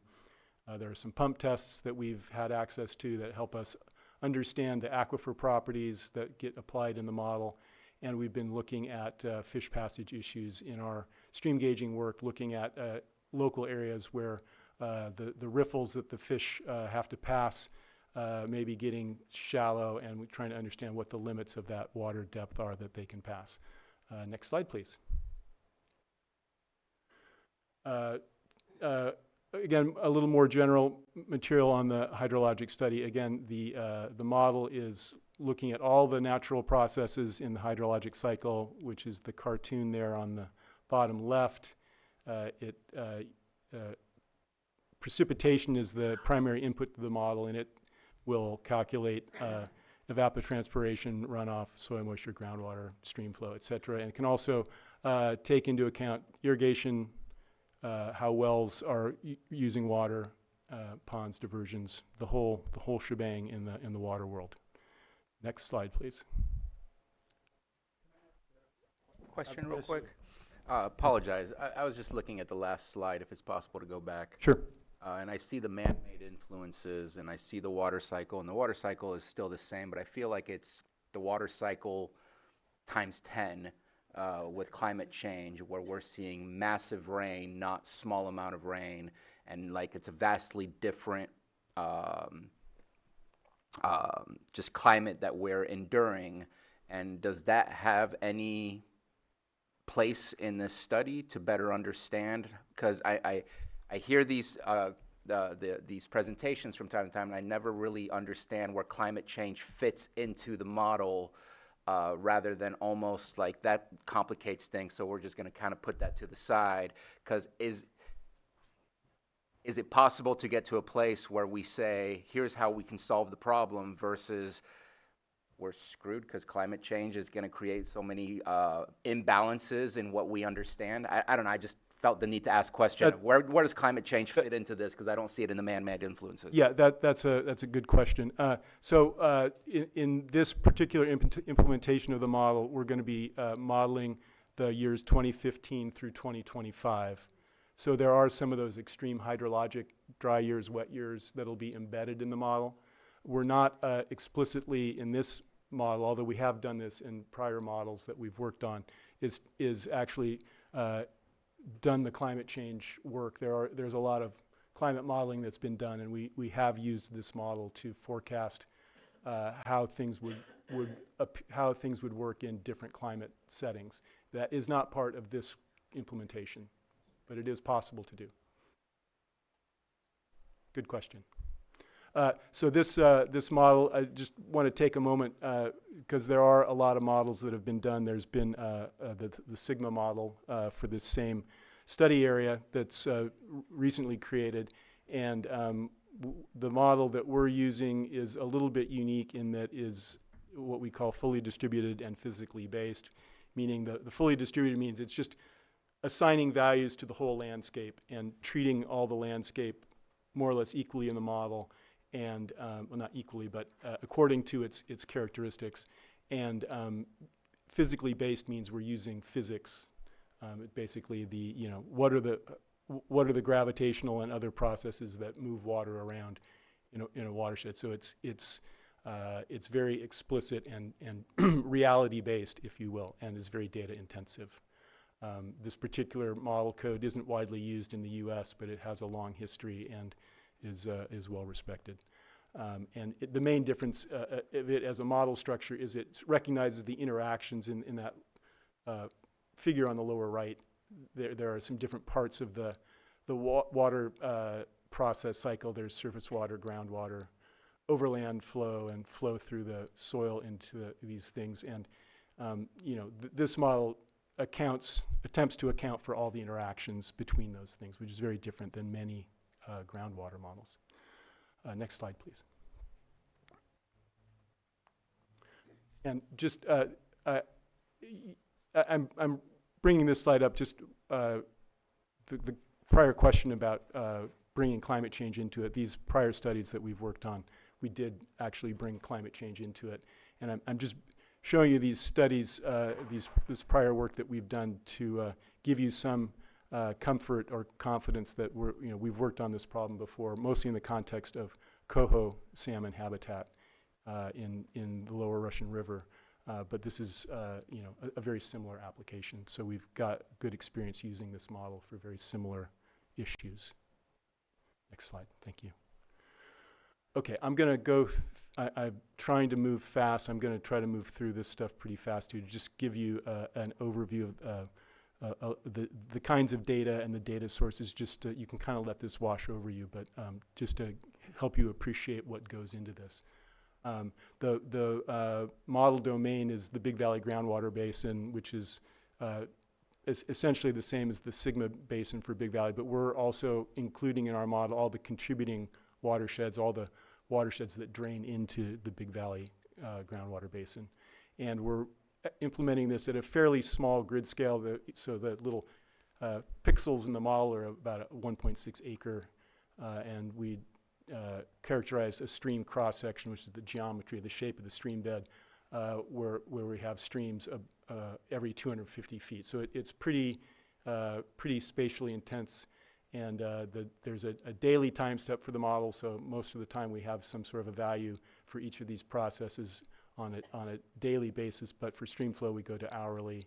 And as I said before, we're doing a 10-year simulation, which covers the period 2015 to 2025, which has quite a spread of climate conditions in terms of rainfall. Next slide.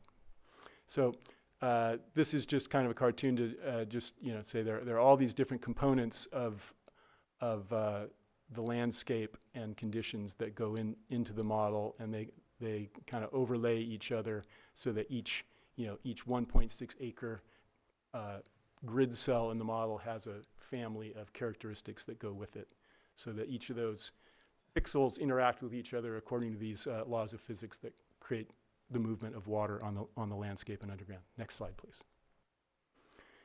So I'm going to go through this series of about 7 or 8 slides quickly, and again, just to give you additional perspective on what goes into this.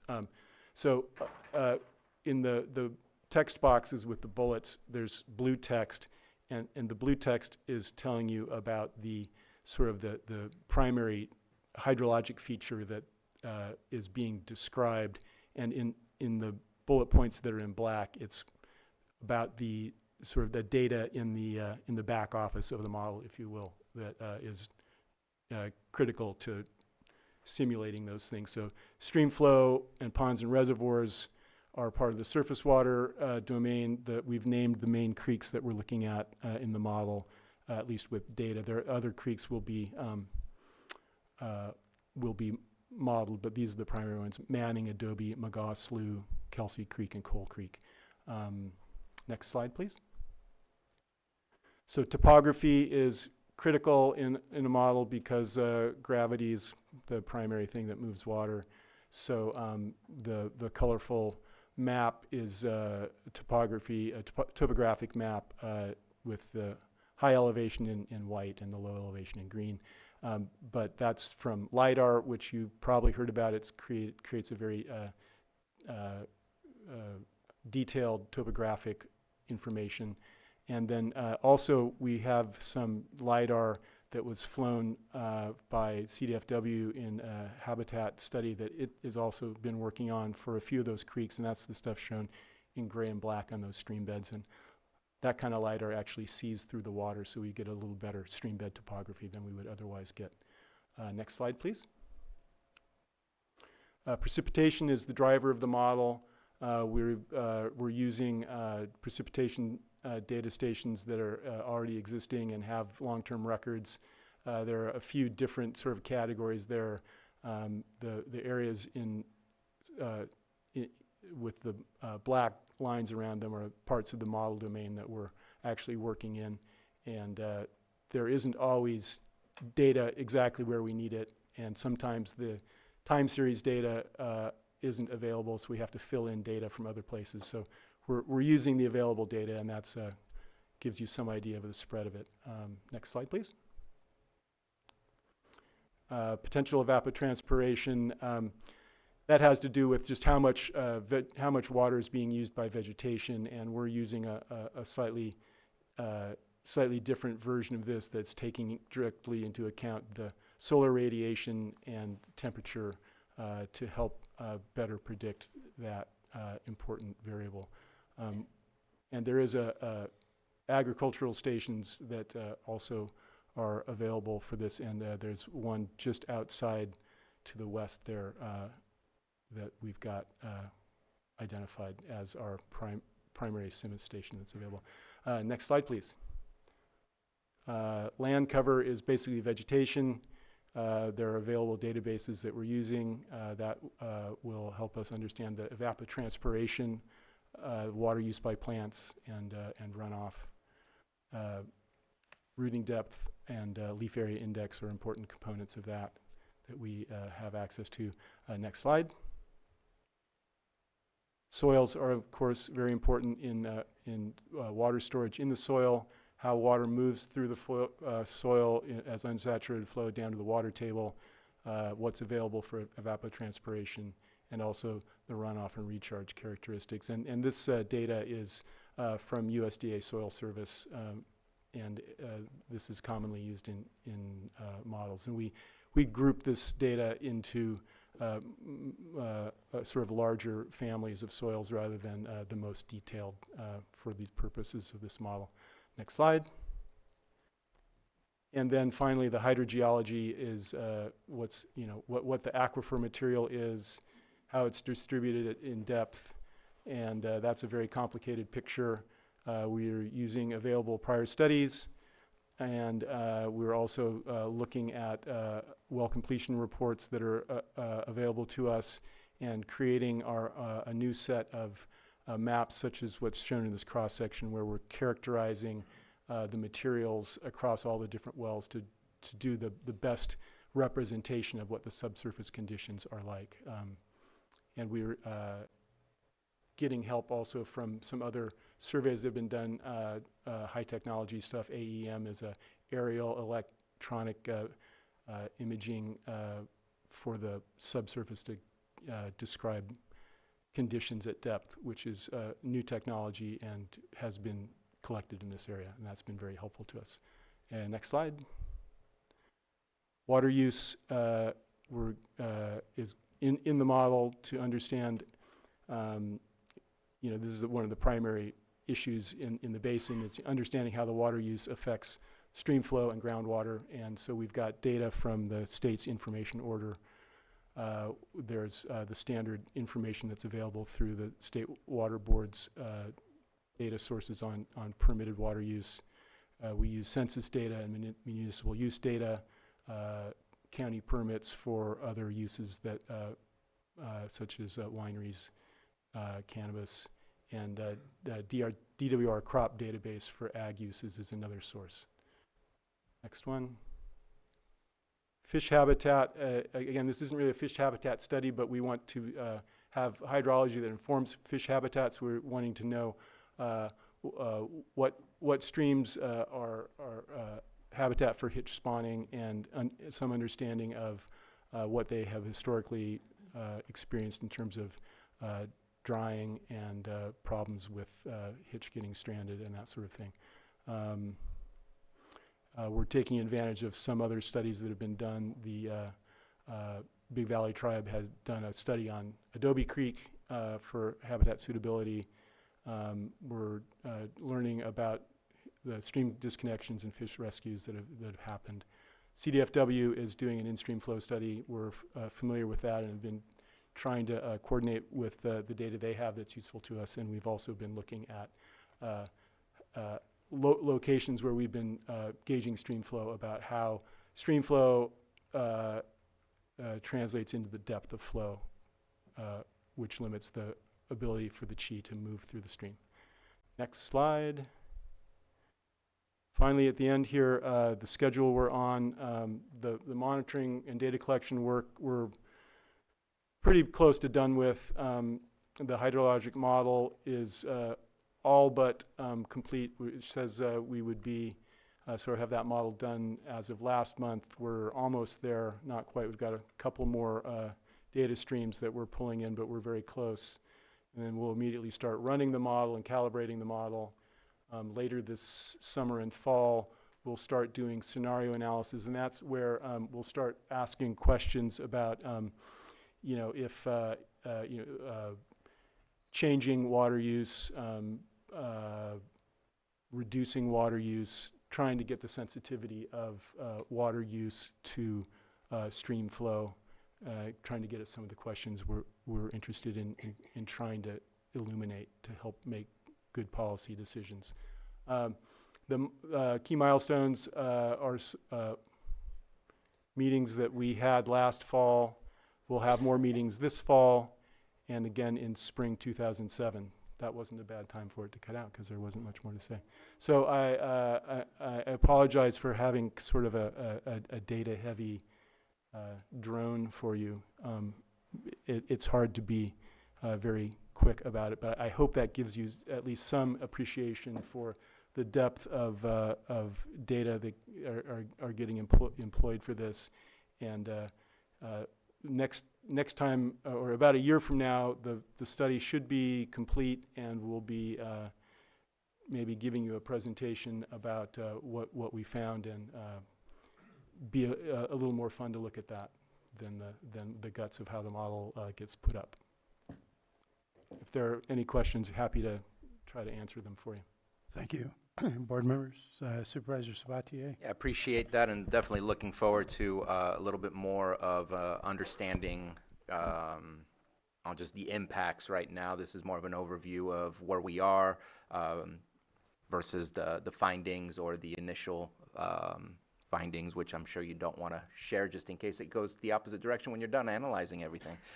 No findings yet. Yeah. We're collecting data and assembling the models. So I know that the information order, I forget what year we've had that conversation, but it was supposed to happen for 1 year to collect that data. Was it just 1 year, or was that extended?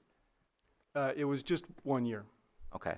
And so the rest of the data that you're collecting is not based on the Well, the information order was specifically for water use, and that data was collected for 2024. We have continued to do with Lake County Land Stewards some continuation of the stream flow monitoring. Okay. So we've done stream flow measurement in 2024 and 2025, and we did a little bit over this last winter just to help with our rating curves, but we're not including generally 2026 data. Okay. Yeah, looking forward to the final report just to see what the effects are and what's going on. Anything else from board members? Not seeing any at this point. Director Apatier, anything further? No, I think that's it. Okay. We'll go ahead and open it up to the public. Do we have anybody in the room who would wish to comment? Go ahead, Margot. Thank you, Mr. Chair, Margot Kambara, and board members.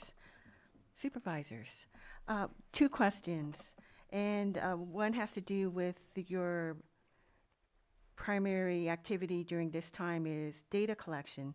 So my question is, in the Big Valley, would you find it helpful to get more well data that's available from discretionary use permits. I understand from your presentation you are collecting county data that is available from permits, but I was wondering if you could comment on that specifically, because those discretionary use permits are supposed to report on well readings each year.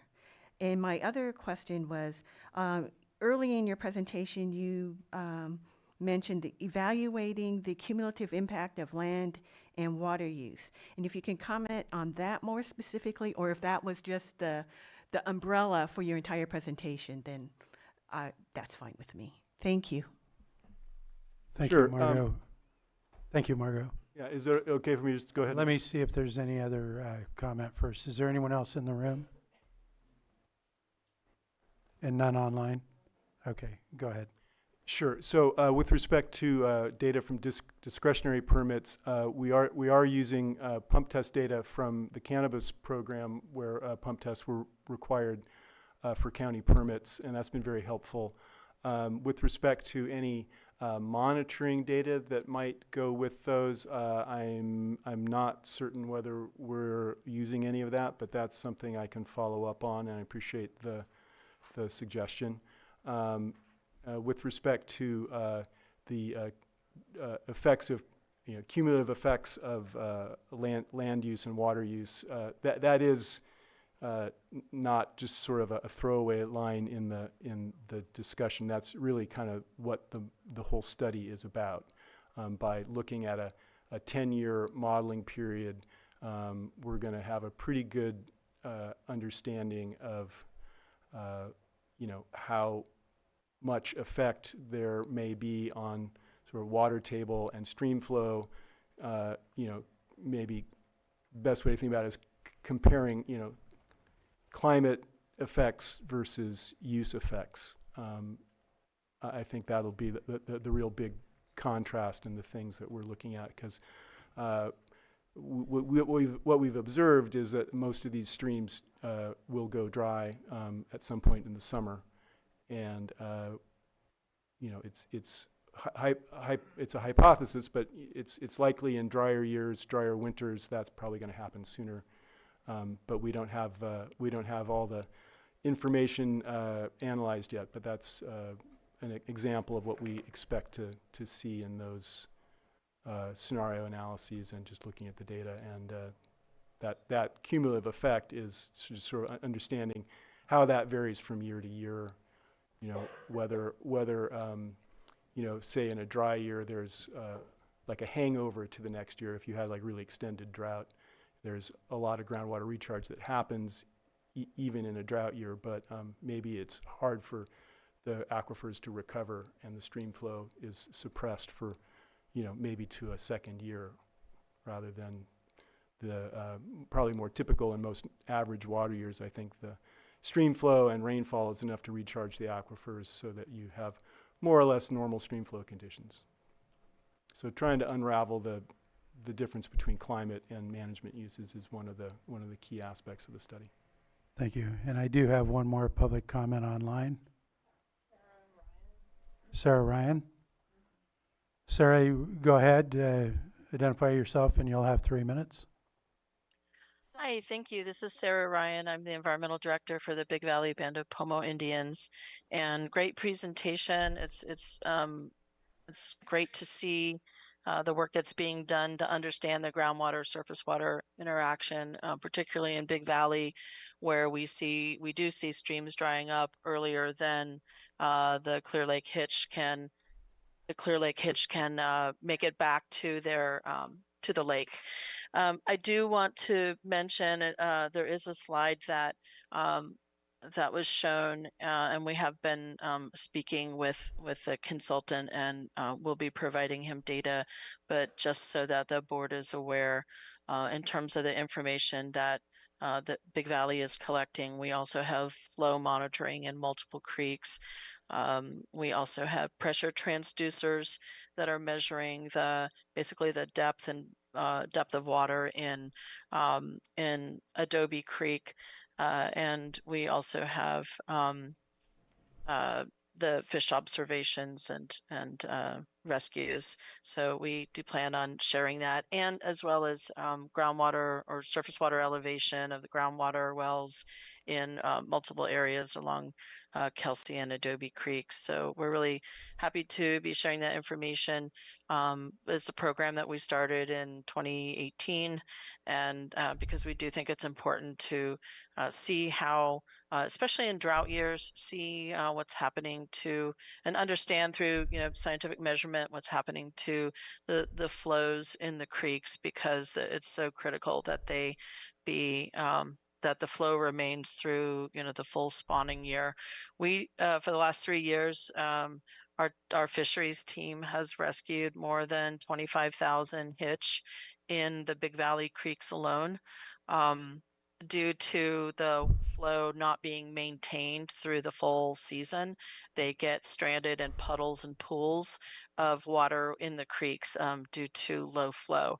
And of course, there's a lot of reasons for it, but being able to understand whether some, groundwater pumping or other things are impacting that flow is critical to having good management policies to protect the natural resources of the area. So we're excited about this project. And I guess the question I have is just after the modeling and information is compiled, and this is a State Water Resources Control Board project, are we to assume that the water boards is going to move forward with identifying some key management activities to be able to protect the flow and the hitch during the hitch spawning season? Thank you. Thank you, Sarah. I think this one's for me. Thank you, Sarah. I really appreciate your comments. Yeah, so when the modeling is completed, when we take a look at what's going on, I think we do want to identify areas that we can potentially have success on, right? If the streams are going dry in a dry year and there's not a lot that can be done, that might not be where we want to focus. But there may be other areas of focus, and I don't really want to speculate right now on what those would be. But, there may be areas where we can try and, build in some resilience between year to year in the system. Anything that can support the needs of the county and the fish would be something we'd be looking at. And of course, continue to facilitate other restoration actions that have been going on in the last few years. Anything that we can do to grease the wheels, so to speak, to support those projects, we would like to continue to do. So it's a little too early to say right now what we could or could not do, but we are going to be continuing to look at that, especially as the data starts to come back in. Thank you. We'll go ahead and I believe that was it. I'll close public comment, bring it back to the board. Not seeing any, and there is no action on this presentation only, so we thank you for bringing that in. We'll look forward to hearing more later. Thank you. Thank you. And we need to call a short break.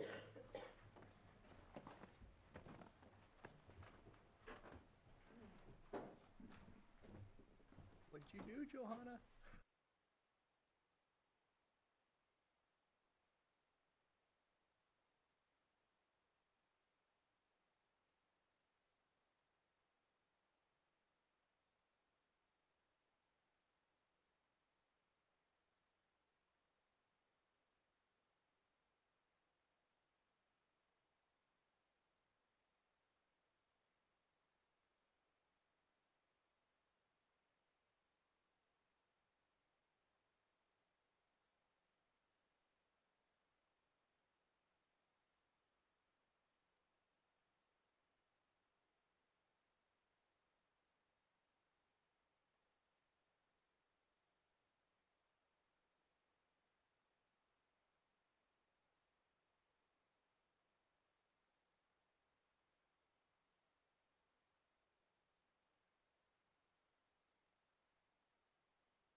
Call the meeting back to order. We're going to move on to our 10 a.m. item, which is consideration of the following assessment appeal application 15-2024, Myers Storage LLC.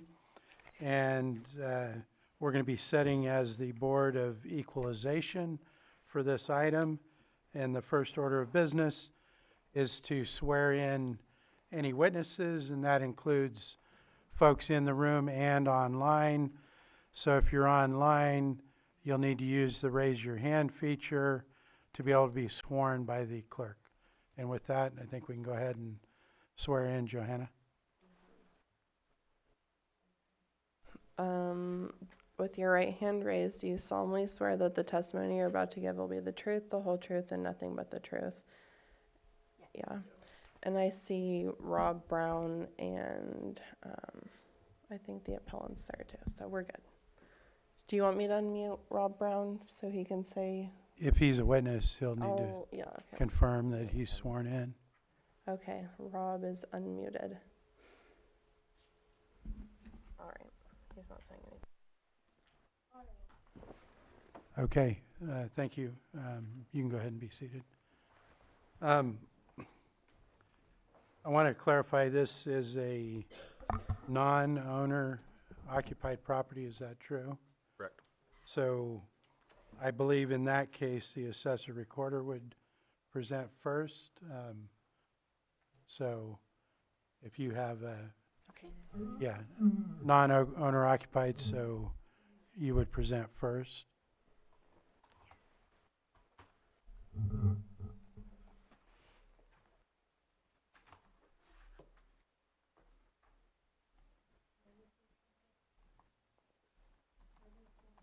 At the corner, in the right corner. Yeah, right there.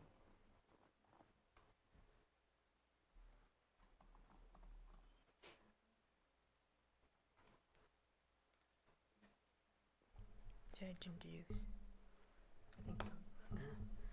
Good morning, board. My name's Landai Janakis. I'm assistant assessor recorder. And here with me, Michelle Bocchignani. She will present the appeal number 15-2024. Good morning. Thank you, board. So today, let me see.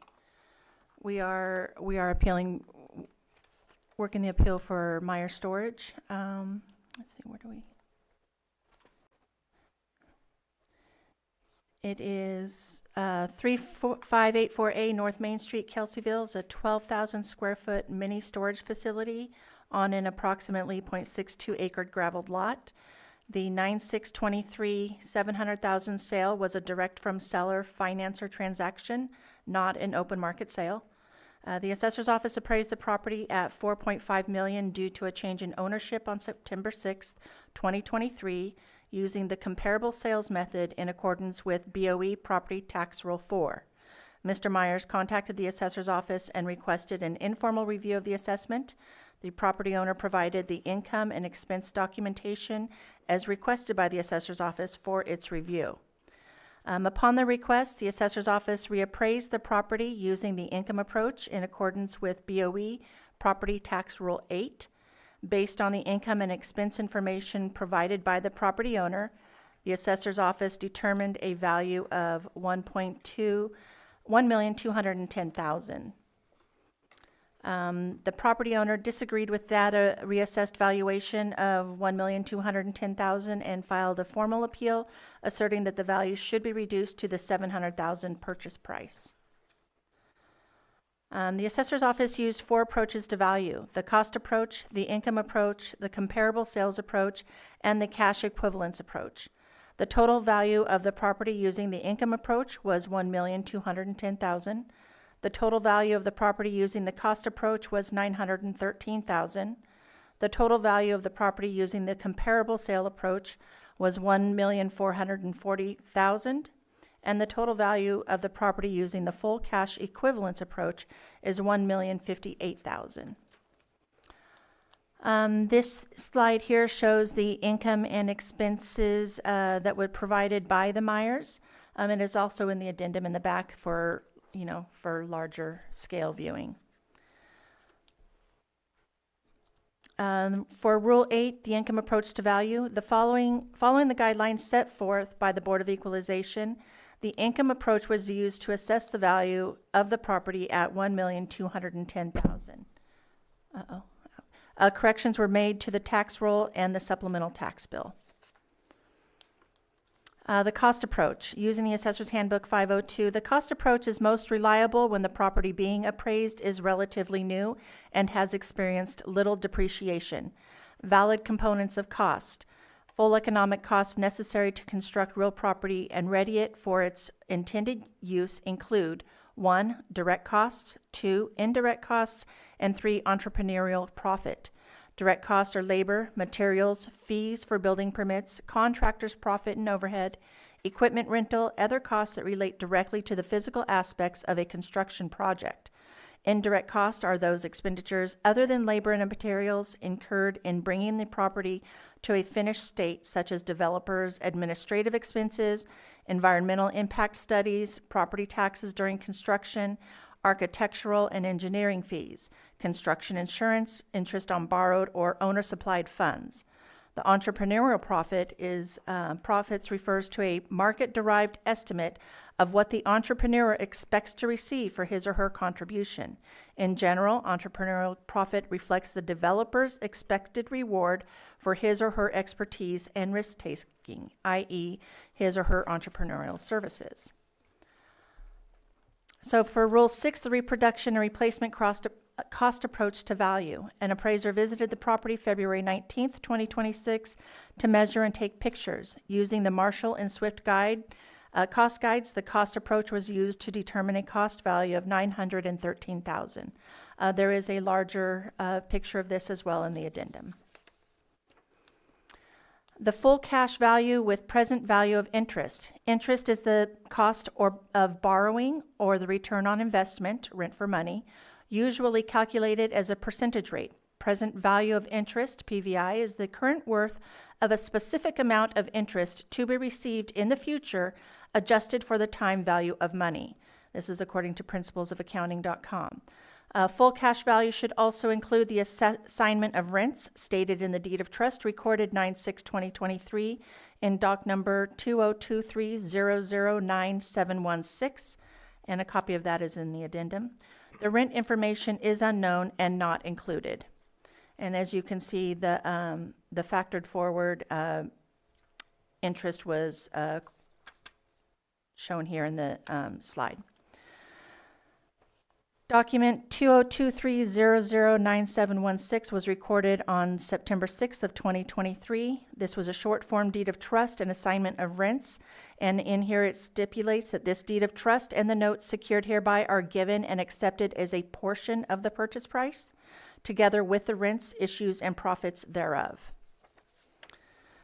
The applicants gave us a comparable property. The assessor's office was provided with a single sale for a comparable by the applicant.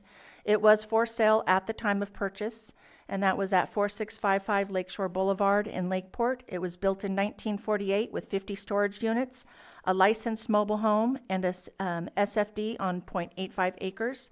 It listed October 23, 2021 for $975,000 and sold May 16th, 2025 for $750,000.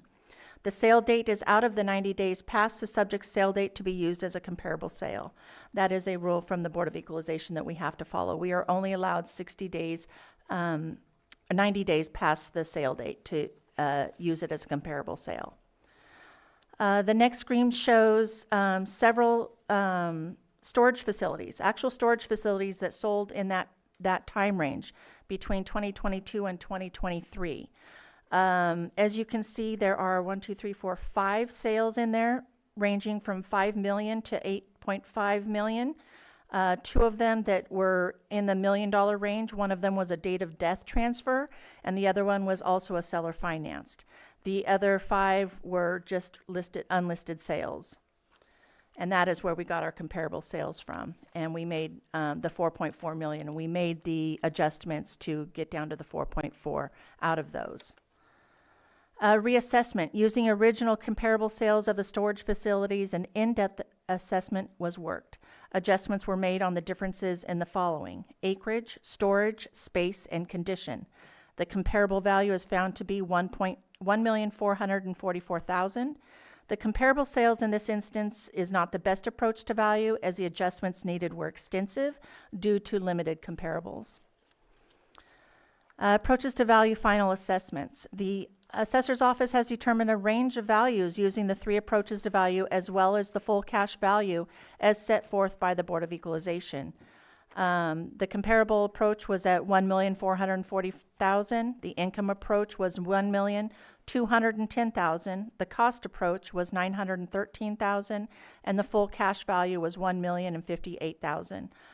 The assessor's office final opinion of value is the $1,210,000 income approach. The assessor's office opinion for not accepting the original sales price: the purchase price of $700,000 was not a listed open market sale. The purchase was direct from seller and was not an arm's length transaction as set forth by the Board of Equalization. The seller financed the loan for interest income on full cash value. The loan amount was $557,000 using the average market interest rate of 6%. The present value of interest income is $358,374, rounded down, bringing the full cash value to $1,058,000. The assessor's office sent a formal request for financing information to the appellant via BOE form 441D. This requested information was not supplied by the appellant. Our conclusion: all Board of Equalization's approaches to value have been utilized to find the range of value for 3584A North Main Street, Kelseyville. The comparable approach value is $1,440,000 and is the least reliable indication of value due to the lack of listed market sales. It is still defendable. The full cash value of $1,058,000 is a good and defendable indicator of value. The cost approach indicates a value of $913,000, which is the lowest of the approaches to value and is a good and defendable indicator of value. The income approach indicates a value of $1,210,000 and is the best indicator of value for the income producing property and is the best and most defendable indicator of value. The assessor's office opinion of value is the $1,210,000 income approach, as this is an income property, but the assessor's office is willing to accept and can defend any of the values presented, and the assessor's office respectfully requests that the board determine the appropriate value to be enrolled for the assessment purposes. Thank you. That concludes your presentation. Yes, sir. Mr. Myers, we'll turn it over to you for... May I stand and speak if I speak loud and clearly? Yeah. May I stand to speak? Are you able to use the mic while you're standing, or we can try this one here? Here's one. Or there's this one. Could I use this one behind me? Yeah. Perfect.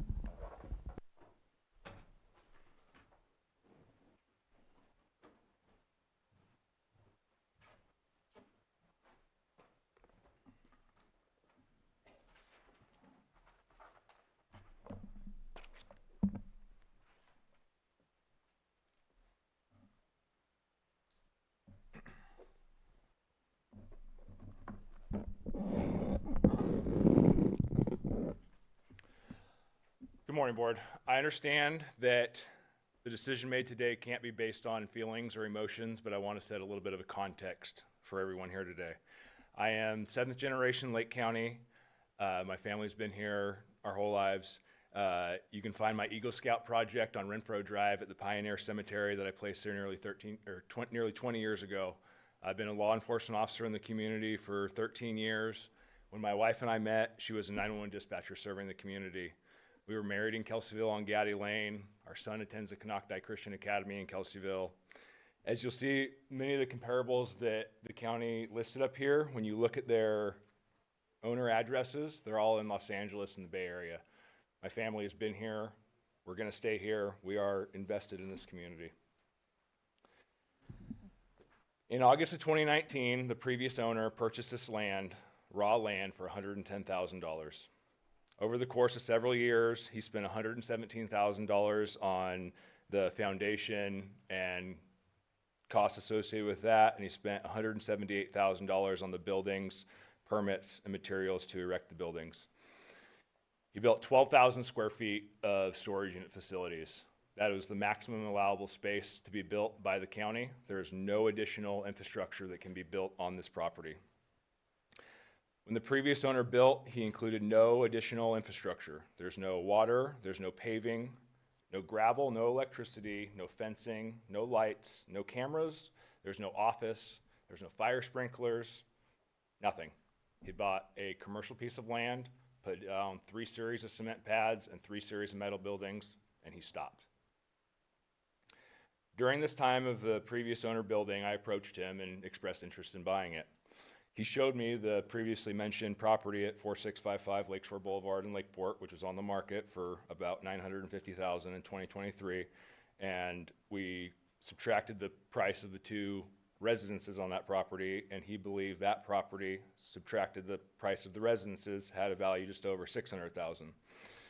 He obviously needed to make a profit, and we negotiated and landed on a sale price of $700,000. In September of 2023, my wife and I bought the property for $700,000. This is clearly documented in a legal contract facilitated by a title company. That full legal contract can be found in Exhibit 13 of the binders in front of you. In June of 24, we received the reassessment for $4,500,000. Later that week in June, I came and I believed that it must have been a clerical error to go from $700,000 to $4.5 million, and believing that an additional 0 had just been placed onto that, meaning $450,000. And I was told that no, it was in fact $4.5 million, and that this number had been come to the conclusion, much as what the county discussed, saying that they compared us, or they found this average sale price of the last 3 storage unit facilities that were sold in the county of Lake, and that's how they got to that $4.5 million mark. In June of 24, we exchanged several emails with David Schwenger, who was the assistant assessor recorder at the time. All of those emails can be found in Exhibit 9 of the books in front of you. During that time, we were told that since the facility was not listed, it does not count as open market, and they can't take the purchase price as fair market value. We're also told that self-storage and gas station facilities are high dollar sales in the county currently, and the income approach is the final way to value the property, so we needed to submit a rent schedule and rent roll to include profit and loss statements with expenses, total number of units, the corresponding rent size, and their monthly rent associated. Those emails can be seen in Exhibit 9. In July of 24, we received an email from Schwenger saying the new value could now be reduced from $4.5 million to $1,210,000 based on the income value. Based on this, we filed the official appeal, which leads us here today. In December of last year, 2025, we had a meeting with the 2 women at the desk and Richard Ford, and we were told that the lowest that they could come down to would be $1 million based on the cost approach. The prior owner also came to this meeting and again brought the 4655 Lakeshore Boulevard property to their attention, and we were told that that could not be used as it had not sold. In February of this year, we exchanged an email with Ms. Buchignani, who questioned whether or not the property had fire sprinklers. We explained to her that it did not have fire sprinklers, and with that information, she agreed to lower the assessed value to $960,000.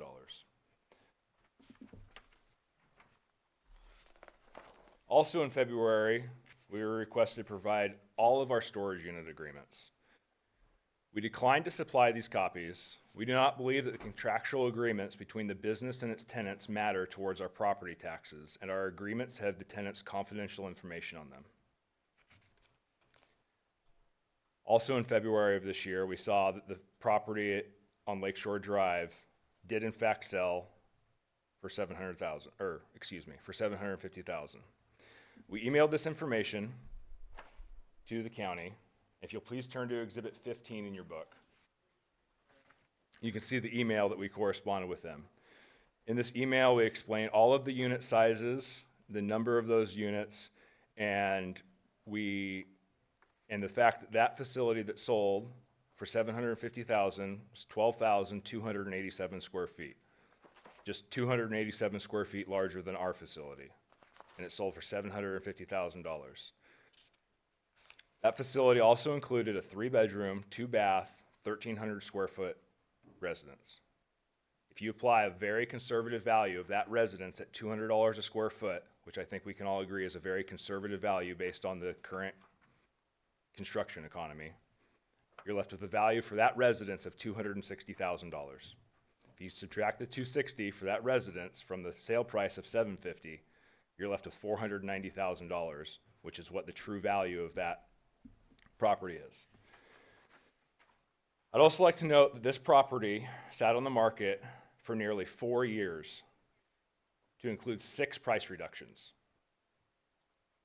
until it finally hit its fair market value of $750,000. Any property that would need to have 6 price reductions, clearly the market does not support the higher price that they were attempting to sell it at.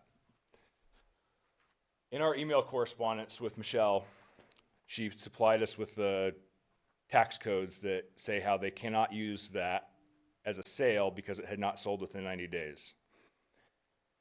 In subsection D of her email, it states, when valuing a property by a comparison with sales of other properties, the board may consider those sales that, in its judgment, involve properties similar in size, quality, age, condition, utility, amenities, site location, that are legally permitted, or other physical attributes to the property being valued.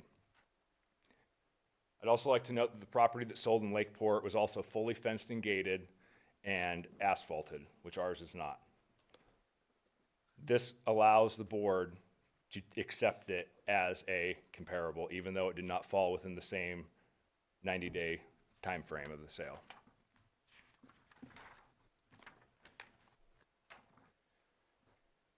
This property sold in 2023 for $700,000 in a negotiated transaction between unrelated parties. There was no distress, no foreclosure, no family relationship, and no internal transfer. It was a real market transaction. As stated by the county, the financing was 20% down with a 7% fixed rate and a standard 5-year commercial balloon. Those were normal terms in 2023. There's nothing artificial about this transaction. Revenue and Tax Code Section 110 defines market value as the amount a property would bring between a willing buyer and a willing seller, neither under compulsion. That is exactly what occurred here. The statute does not require MLS exposure. It does not require public advertising. It requires freedom from duress and open negotiation. Those conditions were satisfied. Commercial real estate routinely trades off market. Broker networks, private investor channels, and direct negotiations are common in this asset class. The MLS exposure, if MLS exposure were required for market value, then a substantial percentage of commercial transactions across the state would have to be ignored. That is not the law. Market value is determined by competitive negotiation, not by marketing platform. Even foreclosure sales conducted on courthouse steps with no MLS exposure are routinely recognized as market evidence when competitive forces are present. The absence of MLS exposure is not evidence of a discount. It is simply how commercial real estate often trades. This property was purchased as part of a 1031 exchange. That means the buyer, Meyer Storage LLC, which is just my wife and I, was reinvesting capital under IRS deadlines. A 1031 buyer is not distressed. They are an active market participant deploying capital. These transactions reflect real market demand. They do not invalidate market pricing. If anything, they demonstrate that the property was described desirable enough to qualify as replacement property in a competitive investment environment. There is no evidence of concessionary terms. There is no evidence of relationship influence. Speculation is not evidence. The 7% interest rate was consistent with the 2023 commercial lending rates. The 20% down payment is typical. The 5-year balloon is standard commercial structure. We have an actual, recent, negotiated sale between unrelated parties under normal commercial terms. This is the strongest indicator of market value available. To disregard it would require evidence of distortion, distress, relationship, concessionary financing, or compulsion. None of those exist. Therefore, the $700,000 sale price is the best evidence of fair market value. This appeal is supported by all three recognized approaches to value: the sale comparison approach, the income approach, and the cost approach. Each one independently supports a value materially lower than the county's enrolled value of $1.21 million. Most importantly, the property actually sold in 2023 for $700,000, or just over $58 a square foot. That real-world transaction remains the strongest indicator of market value. In Exhibit 3 through 7 in books in front of you, you can see the county's comparable indication of approximately $1 million, or $83 a square foot, which represents a 43% premium over the actual sale price. However, when we compare the subject property to the storage facilities presented, our property has no electricity, no water, no sewer, no office, no paved drive aisles, no perimeter fencing, no security gates, no fire sprinklers. We have gravel driveways, solar lights, and solar cameras. We are basic slab-on-grade construction. All the properties that were previously mentioned, they have paved drive aisles, electrical services, lighting systems, gated security, fencing, offices, some of which include living quarters, and restrooms. They're larger scale and superior utility. These are not cosmetic differences. They directly affect rent levels, operating efficiency, security, tenant demand, and resale value. After reasonable adjustments for utilities, paving, security, and scale, the market-supported range for a basic utility-limited facility like mine is approximately $40 to $60 a square foot. Our purchase price of $58 a square foot falls squarely within that range. The county's implied $83 a square foot does not. Per the county's income approach worksheet shown in Exhibit 9, the subject property stabilized net operating income is approximately $85,000. Given Lake County's secondary market location, no utilities, no office, no paving, gates, and limited operational efficiencies, once again being we cannot build more than 12,000 square feet. There is no more buildable room on this lot. A cap rate in the 10 to 12% range is far more reflective of risk and buyer expectations than a 6 to 8% primary market range. At a 12% cap rate, the indicated value is approximately $715,000, which closely mirrors the actual purchase price of $700,000. The county's enrolled value implies a cap rate near or below 7%, which is inconsistent with the property's risk profile, its lack of utilities and infrastructure, and Lake County's secondary market. The income approach simply does not support a value above $1 million and strongly supports a value near the actual sale price. As shown in Exhibit 2 in your books, the facility was built in 2020 using basic construction, slab-on-grade, steel roll-up doors, no electrical infrastructure, no plumbing, no fire suppression, and minimal site work. This is a low-cost, utility-limited build. Even without heavy depreciation, the cost approach does not reasonably support the county's $1.21 million valuation once the land and functional limitations are properly considered. An $83 to $100 square foot valuation reflects a facility that is fully paved with security gates and offices, higher rent potential, and lower operational risk. That is not this property. This is a lean, low overhead, basic rural storage unit facility. The assessment appears to reflect a higher quality property than what physically exists. All three valuation approaches converge towards the same conclusion. The sales comparison approach supports a range that includes $58 a square foot. The income approach supports a value near $700,000 at market cap. And the cost approach does not justify the county's inflated assessment. The enrolled value of $1,210,000 is unsupported by the evidence and materially overstates the market value. For these reasons, I respectfully request the board reduce the assessed value of the verified 2023 purchase price of $700,000. Thank you. Thank you. Do you have any witnesses you want to offer at this time, or? If Rod Brown is logged in and wishes to say anything.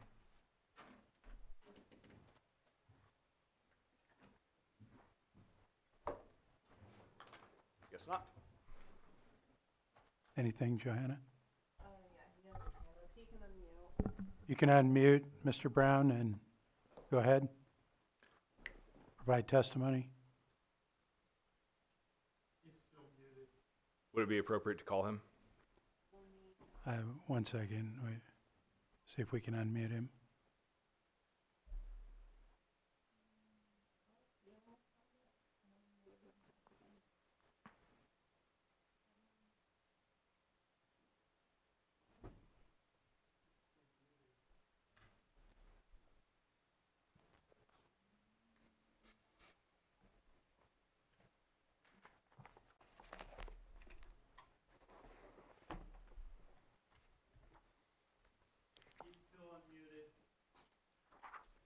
Or muted.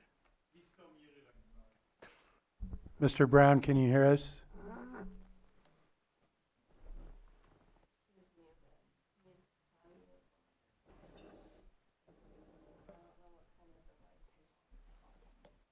You text him or He's calling me. Can I answer it? you go ahead. Can you please unmute your microphone? Can you hear me?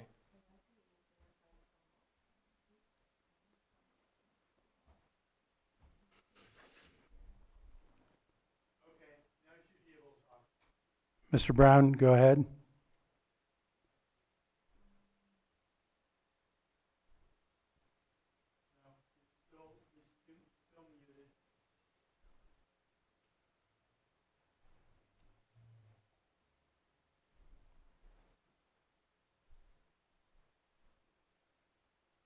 Does the assessor have any rebuttal to the presentation provided by Mr. Myers? The only thing I would have to say is some of his information is outdated. We have, since the last appeal when we postponed, we have still done work on this, and so the cost approach is down to, like I said, I think it's 912. It's in your, he has a, so. Okay. We took off the things like at first we'd had the sprinklers on there and we took those off. When we visited the site, we saw that the sign wasn't a metal sign, it was a wood sign. There was no water and, yeah, so it's just the basics straight out of Marshall Swift. Okay. Anything further with Mr. Brown? Said it's not allowing him to unmute. So I don't know if you have the ability to do that on your end.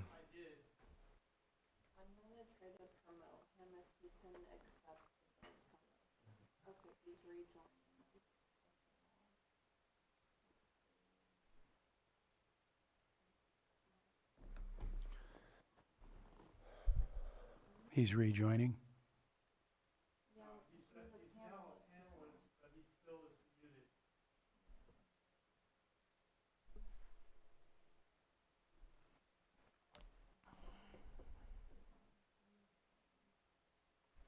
Would he be your only other witness prior to concluding your?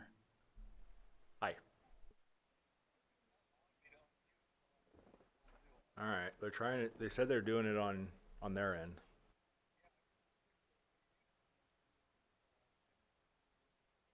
Like a point of order, can we either take a recess and fix this and not do this live, or Yeah, or I move was forward, either just one? thinking that. All right, we're gonna take. We take a short break, Try to get it figured out. or I guess we're gonna have to conclude after lunch. So maybe, does Mr. Brown have the ability to come in if we recess till after lunch, It was or? in Eureka this morning. Okay, so then you can communicate with him, and so we'll go ahead and take a recess on this item, and we'll reopen at 1 o'clock. Go ahead. Can I just, there's something we were handed that I feel I just need to at least make public and ask, and I don't want to just receive it, ignore it. It's kind of like an elephant in the room. Can somebody talk to me about the waiver of objection under Property Tax Rule 308.5 and why this was received so that it can be at least made public? County Yes. Council, can you address that, please? or the assessor? Thank you, Mr. We Chair. we were notified that the binders had been delivered prior to, and the code that we gave you says that that information is not supposed to be presented beforehand. You all were given the packets last time, and I collected them after the meeting when it was postponed. But we waived it because, you know, it wasn't, there was no maliciousness, we don't believe, in order to, you know, for that. But, so we waived the, anything to do with that. County Council? Thank you, Mr. Chair. So to supplement the assessor recorder staff statement, staff has since received information that as far as the substantive contents of that binder, that despite the initial distribution and the subsequent pullback of those binders, that the substantive contents of those binders were not reviewed by any one of the board members. So so this is more of a confirmation from the assessor recorder's office that in light of these circumstances, there's no objection over property tax rule 313. Thank you. Any further questions, Supervisor Sabatier, on that? And just 308.5 is just a rule that states disqualification and doesn't state specifically about evidence being submitted earlier. That's in a different section of the code. The evidence should be submitted during the public hearing. I don't see disqualification because of prior evidence. It just says in the hearing procedure that evidence needs to be submitted under oath, and that any prior knowledge, which could be this, shall not be utilized unless it is submitted during the public hearing, is what I'm understanding. Is that correct? Yes, to be more specific, under property tax rule 313, it expressly states that board members or hearing officers may not act or decide an application based upon consideration of prior knowledge of the subject property, information presented outside of the hearing, or personal research. That would be under subsection E of that property tax rule.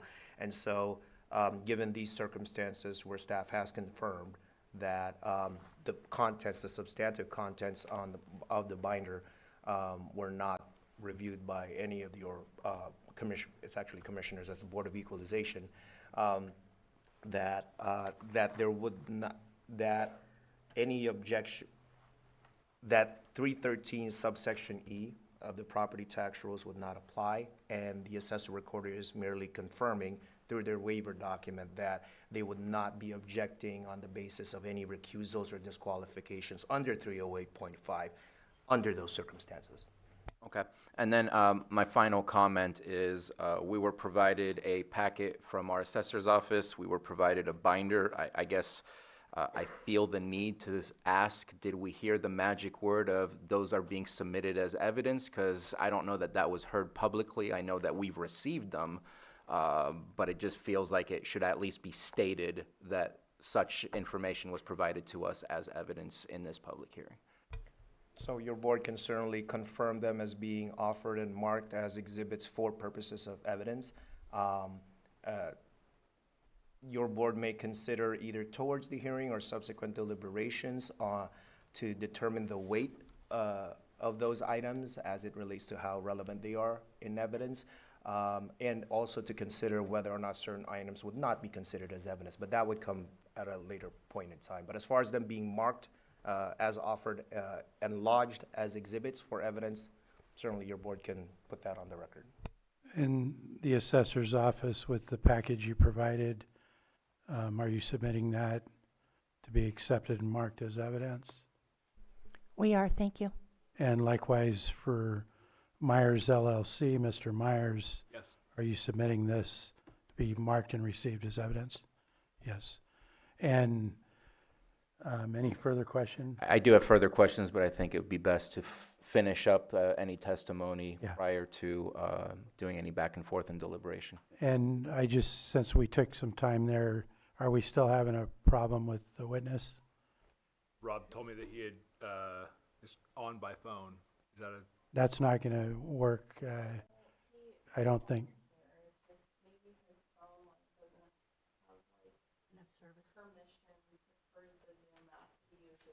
What time will we come back from lunch? 1 o'clock, just after 1 o'clock, like 1:05 probably. We'll meet you back here at 5 till, and I'll get on the phone with Rob and we'll get this figured out. Yeah, I would suggest that you work on that while we're on break, but he's gonna have to connect through the system here. Absolutely. We can't take it on a phone outside because it won't broadcast to everybody. Right. So we'll be in recess then until 1:05, it looks like. Okay. All right, thank you.